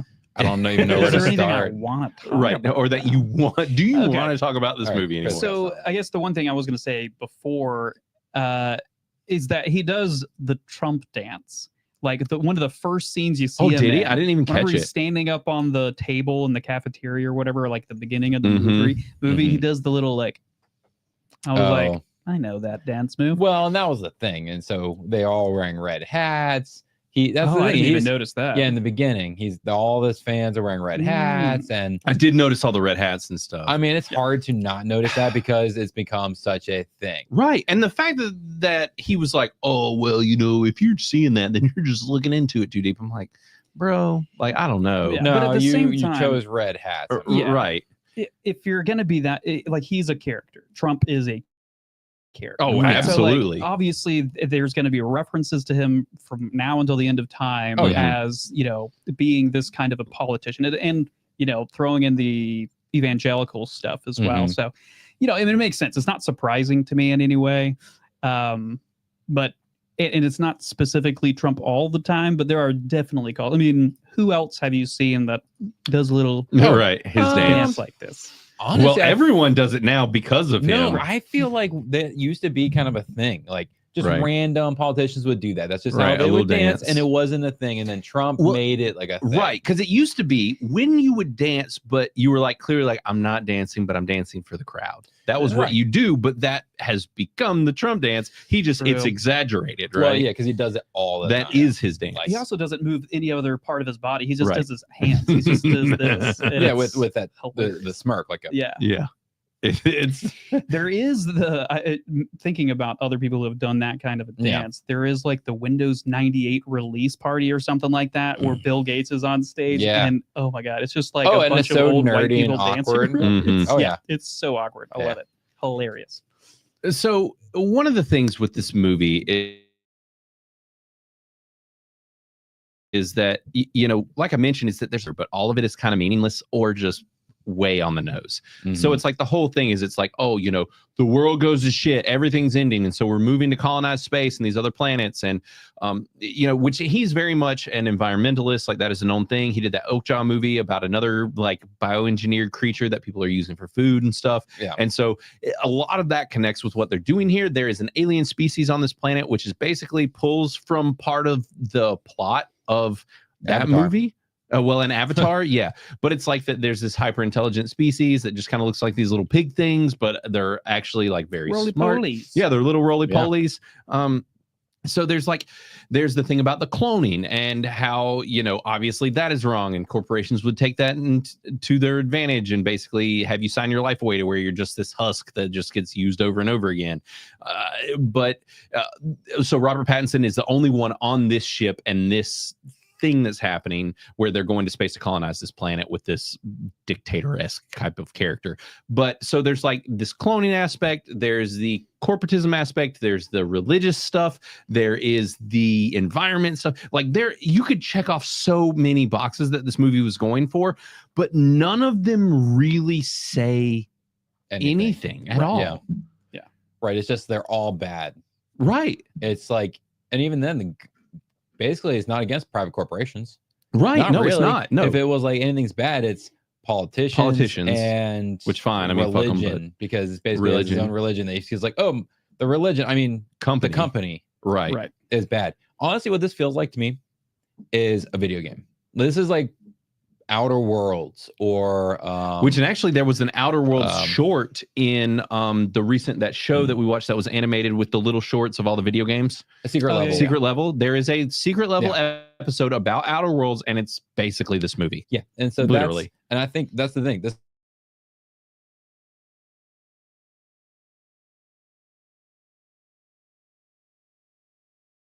doesn't feel original in any way, because it's also reminded me. It was one of the first times I wanted an Xbox. Yeah, because I was like, "This is such a cool game!" Like, it introduces like cool ideas about like cold weather and exploring unknown planets. Yeah, and then it was that mixed with Outer World, Outer World leans into like the government is like heavy and like controlling things, right? And this just did not. Like you were saying, like it's like government's bad, and we'll kind of be like spacey. Like you don't get to eat food all the time, but. Right. That's you're being put on rations and you're being told you can't have sex because it burns too many calories. Yeah, which never got brought back up. They're fucking all the time. Yeah. Like, right. Also super awkward like sex scenes, but that they don't show anything, and also just like these horny people being horny, but like the scenes don't really mean anything. There's no real purpose to them. Right. I also felt like they kept heading in a way where they were maybe gonna make his girlfriend like bad and that she didn't actually love him, but then they never went that route. But early on it felt like maybe they were, because she was super territorial over him. Also, there's like this whole element of basically he's just owned by this woman, like borderline his property, just a little fuck toy. Like there's all of that. Like that was a component of it. Right. Well, because he's literally like a special ed level. Like like his IQ is probably in the 50s or 40s or something. She's like, this is my special little cute dipshit that I fuck all the time. Like that is what this movie is. It's fucking weird. And then when there's two of them, she's like, I'm gonna get gangbanged by two boyfriends. She was like, this is great. I get a gangbang and I'm not giving up either of them. Yeah, it's so fucking weird, and they drag it out, and it's uncomfortable. This movie is uncomfortable. This whole movie made me uncomfortable. I didn't like it. It made me feel icky. It's heinous. I'm going to heinous, damn it. It's earned it. If it makes you feel icky, go heinous. It did. I just so much about it. Like, oh my God. My wife, Sydney, would hate this movie. Like she would really, because it's so much about it is just like, it just gives you a yuck feeling. Yeah. And there are certain films that do that, and you're either a person that is okay with it or borderline likes it or not. And the problem is that I don't know that there's anything that I could say, like, outside of Robert Pattinson specifically, I don't know that there's anything that this movie does right. Yeah. Yeah. And like for all of this, like they're basically showcasing all of the negative attributes of humanity. Yes. Like across the spectrum, everything. They're just, not caring about the value of life, wanting to destroy a local life or whatever it is.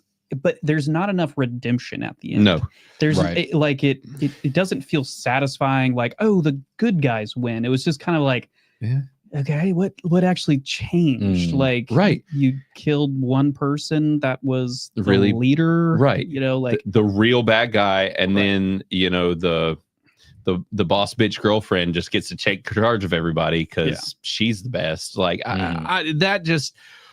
None of that worked well. And then there's this scene at the end, and I know I was exaggerative, and everybody was pointing that out as well, that I'd seen it like Sin and Bob and stuff. But like, I agree, like 40 minutes is a little excessive. I could cut 30 minutes off of it, though. I'd take 10 minutes off of that. I think I could cut probably 30 minutes off of this movie. 2 hours is plenty long enough for a film. It is rare to earn that extra 30. And if it's anything past that, fuck off. Like, that's for the most part. 90% of the time. It's 99% of the time. But I mean, there's a scene at the end where he's just dreaming in the middle of the day in his chair. It made no sense. Why was that in the movie? There was no other historical record throughout the movie of him having these dreams. Yes. And that was just randomly put in there for no reason except to be like, wait, is everything fake? I think that was the moment. It was supposed to be like, is this all like what's real? But whatever it didn't reason. work. I mean, I was just it left me going like, what the hell is happening? I don't understand what's happening right now. I mean, he did say that, like, he I think it was him like finding his inner courage or something, because he was like, what would 18 do? Like, how can I stand up for myself in this situation? That literally could have just been like him staring at the button and a flashback to his childhood in the car with the mom's button, the red button in the mom's car. And then it could have just been what would 18 do? I'll push the button. And that's clearly what they were getting at, but they didn't achieve it well. Right. Like, they should have cut to him pushing the button in the car and being like, oh, I didn't mess up and push the wrong button in the car and kill my mom. I can push this button. And that's clearly, I think you're right, man. That's pretty astute of you. Like, I didn't even think about that being a connection. Like, I think really that would have been a better ending. It would have been, but that's not how they played it, because the whole thing is he pushes a button, blows up the cloning machine, and so they can't clone anymore. And they've colonized this planet, and they're working in tandem with the little alien people and the aliens when they really can't. That was the whole thing, is it was a veiled threat, and that they can essentially lie just like humans can, and they're just as intelligent, and so there wasn't any point in killing them. But all of it just felt like a nothing burger. I don't know, it was just this journey to I mean, like you were saying, the saving grace is Robert Pattinson, and he is the majority of this movie, which is why I'm still like hard to be like, this isn't a decent, because he does such a good job. So like, I don't know if you guys are gonna who's going to see this or not going to see this, but when he's 17, he's got this kind of, or even when he's like the original, he has like a higher pitch, like his voice is different sounding voice. And then when he turns into 18, or when 18 is created, so each clone actually has a different personality, slightly variation. On top of that, the dude is British, so he has different American accents and personalities. It's pretty impressive. He earns every point in this movie that you give it. Pretty much. Basically. That scene whenever he's arguing with himself, or like whenever 18's scolding 17, and it's just them two interacting with each other. Like, if you can break yourself from that scene and just think about, this is somebody arguing with themselves. I mean, obviously, but so like, I don't know the if acting is I don't know exactly how they film those kind of scenes. I'm assuming he's yelling at somebody, and they just like cut that person out and then switch places, basically. I mean, it was different shots, so they weren't in the same scene. But I'm saying, like, as an actor, right. It's one thing to yell at an empty room, but I feel like it's easier as an actor to like actually yell at somebody. But either way, like, it is very impressive, and like it's super interesting just to see him and as he progresses, because even at 17 does have a progression, a character like he evolves. It's not at that much. It's not like super crazy. I mean, by the end, he is like talking with the creatures and stuff, and like friendly with them, which is a pretty big glow up from the beginning of the movie. And it's good that 18 kind of redeemed himself, because 18's a giant dick, and 17, and that was the thing that I was alluding to earlier, is that both versions are very different, surprisingly different, which is another thing that they just kind of dropped midway, which is that like apparently these versions are substantially different regularly, but they never really show it until the point where he says it, and he's like, my girlfriend said that 8 acted this way and 9 acted this way and I'm this way, and you're like, wait, hold the phone. And so the whole thing is that 17 is actually a lot like 1, and then 18 is just a fucking off the rails, like crazy whatever. And that's the thing, is none of the other versions have been that way. So you're like, what are the chances of 18 being that drastically different? And these 2 last versions, I don't know, he was very different from all the others. But I mean, that's why it's so far down the line. Like 1 out of 18, that's odds of 1 out of 18. Also, well, the one plot hole that I found, the biggest one, or one of the big ones, is that he got so upset about people asking him how, like, what it feels like to die.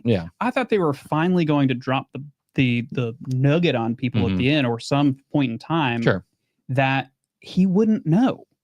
His brain isn't getting backed up except for once every day. Like it's not like he's out in the forest or the snow or whatever, dies. Like, he doesn't have any memory of that because they didn't upload it. Right. That's a good point. No, you're right. You're right. Yeah. There's no way for the other version to know. So that's the other thing, is you remember up until your death. And he also doesn't remember when being born because they haven't uploaded the thing. So he doesn't know that he's being printed out, right? Because he's just a husk until they upload his memories. Right. Or maybe because he gets backed up like on a weekly basis. Every time he's made, he's up to date. They still have to plug him in and upload it. Yeah, because they showed. Which also they have this weird like meat cube. Well, it was literally a brick. Yeah, it wasn't even a meat cube. It was a literal brick. Well, it was kind of. It was a brick. You think it was a brick? It was 100%. Dude, it looks like the brick my house called it a brick. It was red and texture. I thought it was kind of meaty looking. It had a meat. Maybe you were hungry. I mean, brick can be meaty colored, I guess, but it literally it had divots in it and everything. I feel okay. Look, I laid brick for several years, and I can say that was not a brick. Dude, I lay brick daily. Come on. I don't know. I don't know. I'd be curious. Meat cube brick, whatever. It's an interesting technology that was not explained at all. It was a weird choice to be like, look at this high piece of technology that's shaped like a brick. Yeah. They literally call it a brick, and they're like, isn't that ironic? It's literally like a fourth wall break. When she's explaining it to him, it's like look at this brick. Right. Yeah. How ironic.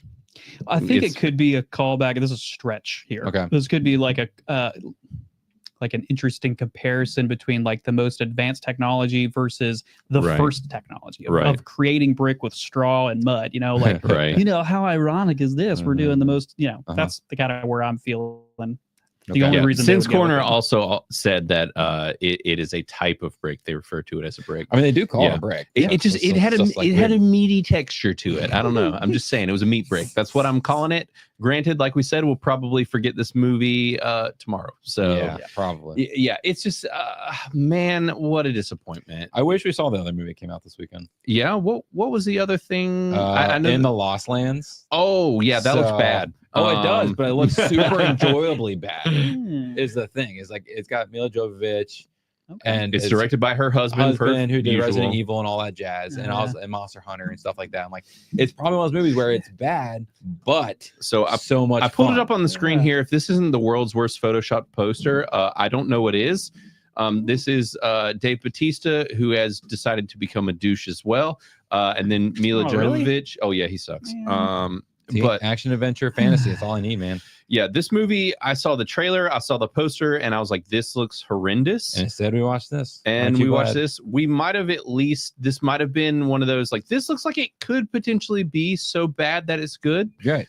The one that we currently watched was just kind of bad. Yeah, but it was 7 on your list. It was. Yeah. It was. That's 2 out of your list, apparently. Yeah, we're doing. My list is fire. My list is not looking good, guys. Things are not. Actually, no. I had others on this list as well because Captain America was on that list as well. Oh, you already removed it. Now, granted, I'll say, well, I wasn't removing anything from it. I think what I'm going to do is I'm going to put my percentages on my list. So Captain America, I think was close. It was number 23. So. Oh, okay. It was way down on the list. You weren't excited. I was predicting it to be bad, and it was bad. So, yeah. Now, if the Electric State is bad, it's really going to hurt my heart. No. If Tron is bad, it's going to hurt my heart. Dude, if Tron is bad, we're screwed. Yeah. But also, it stars Jared Leto. So, but it's Disney, too. And it's Disney. So it's like Was the last one Disney? I assume so. Yes, it was. Yeah. It was. Yeah. But also different era. That was a different True. Disney. Different Disney. That was a different Disney. Different D, man. Yeah, that different D. Different dude. Different dude. Yeah. Yeah. There are a few on here that could potentially be good still. I'm still very excited about Superman. I'm the most excited for Run. I agree with your 1 and 2. Okay, yeah, Running Man. Yeah. Running Man. I mean, that is the next Edgar Wright movie. Yeah, this fall, So- baby. Was that like a reboot Yes, of? Okay. It is, and it should be based closer on the actual Stephen King novel or short I story. had or no idea whatever. it was even Stephen King. Yeah. It's weird that it's Stephen King. It is weird. Especially when you watch the first movie. Like, this is Yeah. not Stephen King in any way. No, and I'm wondering. I can't remember. Was it under his pseudonym or whatever I his don't other know. name? So I didn't even know it was by him either until this came out. They were like, yeah. another Stephen King adaptation. I'm like, what? Yeah. So we don't know a whole lot about this movie yet outside of who's in it as far as the Running Man Yeah. goes. But I mean, the fact that it's Glenn Powell, who is the freaking And shit, Josh Brolin. and Josh Come on. Brolin, like, Lee Peace, Michael Sarah. Yeah, Jamie they're. Lawson. That name's familiar. I wonder if don't she's recognize been in- her, but yeah, she's in this. She hasn't done Oh, much. she's in the Penguin. Oh, the Penguin. Okay. But yeah, she hasn't done a whole lot. But yeah, so I mean, either way, there's Michael some, Cera. yeah, Michael Cera, I mean, is pretty great. So, and that's a small cast list, so there will be more people. Honestly, I'm still excited for Fantastic Four 28 Days Later. Like, there's some good stuff on here still. A lot of stuff that I'm hesitant about as well, though. But as I said on my video, I honestly think that the biggest hits of the year are going to be just like last year, which is things that you have no idea are coming out.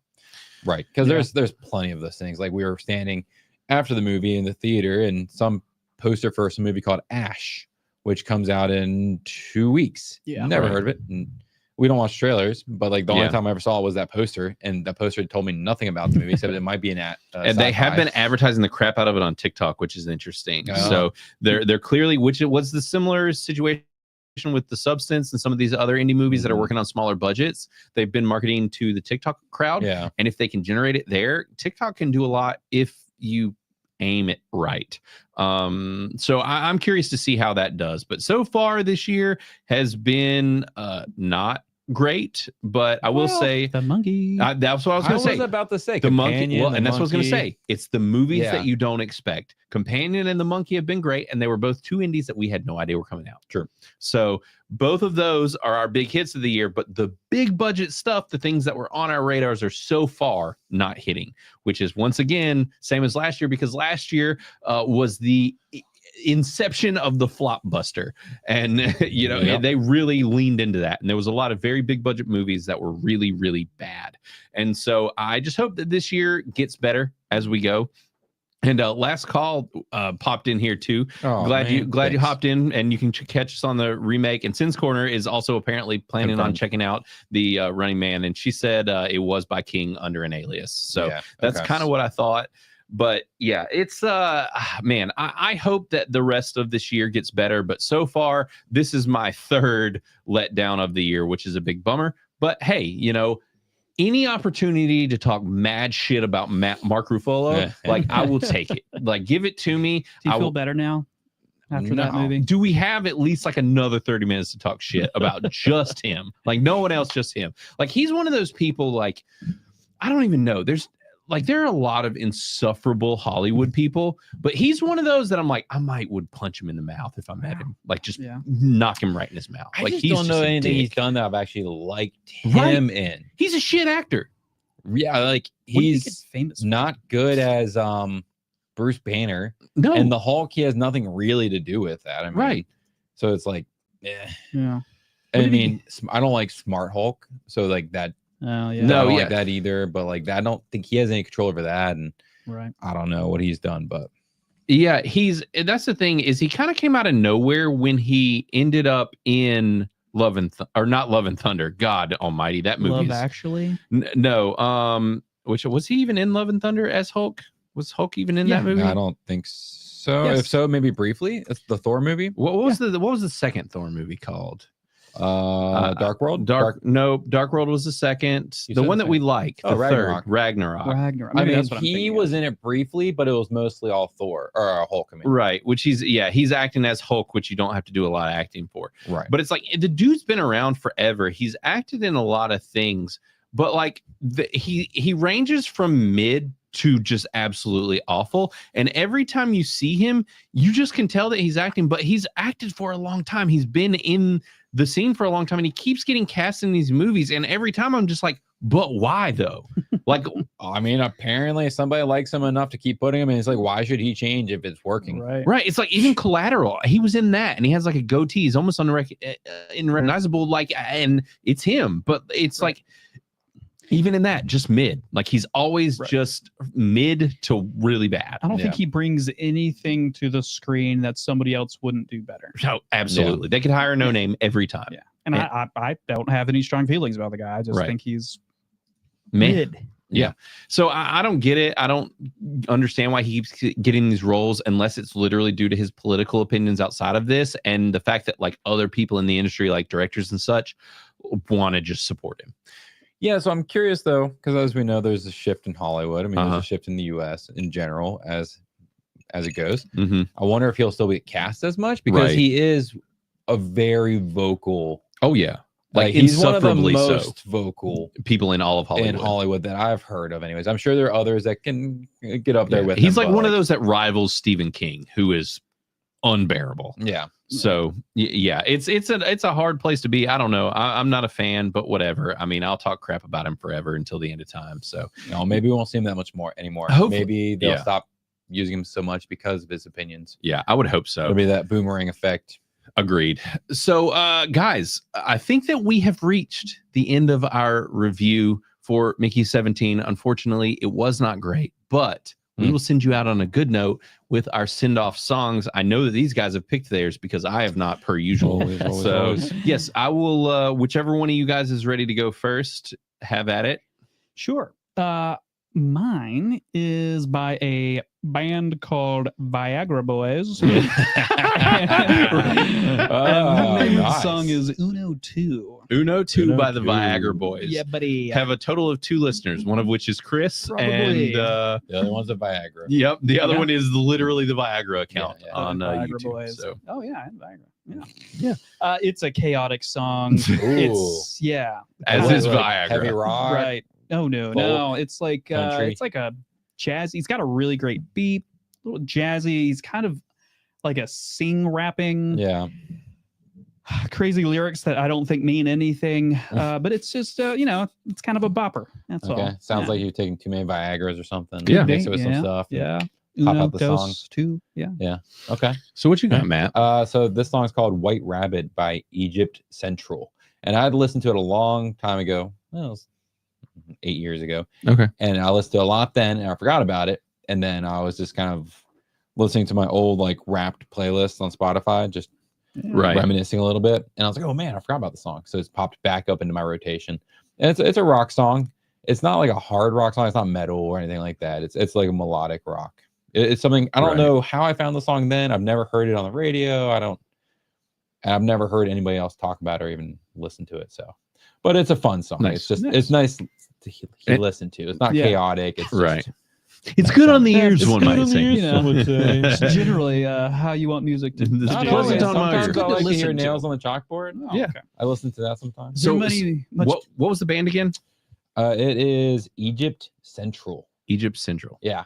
Okay. And it's called White Rabbit, and White Rabbit's always Alice in Wonderland themed, and so it's kind of about like going and chasing something. I don't think it's about chasing her. I think it's actually probably more drug related or the Matrix. I'm not sure yet. Right. Yeah. Could be. Either way. Sweet. Well, the song that I'm going to recommend is by The Regrets. They're a pretty cool band. They've been changing their style over the years. They started as like this very indie raw punk band with a chick lead singer. I wasn't crazy about that stuff, honestly. And the lead singer started dating Dylan Minnette from Wallows, not the Wallows, but Wallows. Basically, as time went on, they kind of progressed their style. And so now this song's called Dancing on My Own, and it's very 80s. It's really good. I swear I've heard that. You might have. It's a new one. Very familiar. No, well, Dancing with Myself is also, a like song from David back Bowie. Yes, it is. I think so. I think that's Bowie. But this is Dancing on My Own, and it's by The Regrets. Female lead singer, very 80s inspired, kind of that poppy 80s chick singer vibe. I really like it. It's good stuff. They've been changing. They're not as punky, but I think that her voice lends more to this style and this 80s stuff, which she's been doing more of. And I think it's really good. I've recommended their songs like way back in the day. Yeah, I was about to say, I remember trying to find The Regrets. Yeah. And it's a weird spelling or something like that. Yep. It's like No regrets. Yeah. But they're good. This song's great. It's their new one. And I recommend it. It's a good listen. So we'll add it to our send off songs playlist on the channel. And I think we are going to wrap things up and get out of here because we ain't going to be talking about Mickey 17 anymore going forward. Or and Ruffalo. So, guys, this has been real. It's been fun as always, and we will be back next week to talk about The Electric State, which is the plan. And most of you should have access to it because this is Netflix's biggest budget film ever. They've been doing all the press. Yes, they've been doing the press tours. This is Chris Pratt, Millie Bobby Brown, big giant robots. Sounds right down my alley. I'm hoping it's down my alley, but we'll see. I know. I really want it to be good. The second that it pops up on Netflix, we'll be watching it. Who knows? We'll try and get our review out pretty soon so that you guys will know what you're getting into. So, Chris, what I don't are like you? either one of those people. You don't like Pratt? He's such a lovely soul. I used to. Really? Why do you not like him? Because he's, I don't know. He's It's great. just something. Yeah, He's a maybe. man's man. Dude, there are videos that have come out during their interviews that they're doing for this movie where literally Millie Bobby Brown is wearing like a shorter skirt and he literally gets up and stands in front of the camera so they can't get an upskirt shot of her. That's like nice. he's just such a freaking gentleman. Also, he's hilarious. I still love him. I fell off on him, that's all.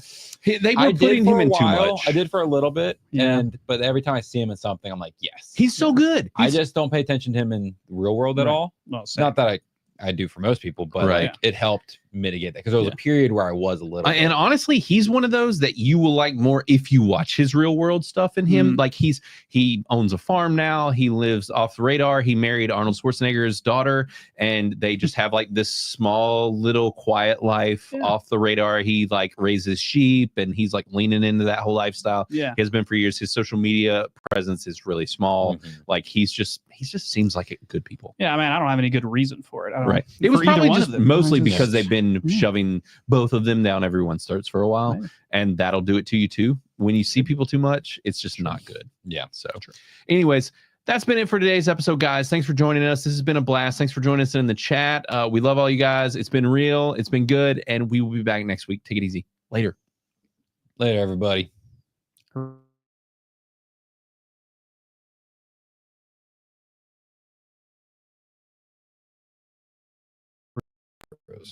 There we go. Okay. Hi. Yeah, just like froze on you, just doing things. Yeah, I do things. Yeah, what a disappointing. Yeah, I just remember feeling.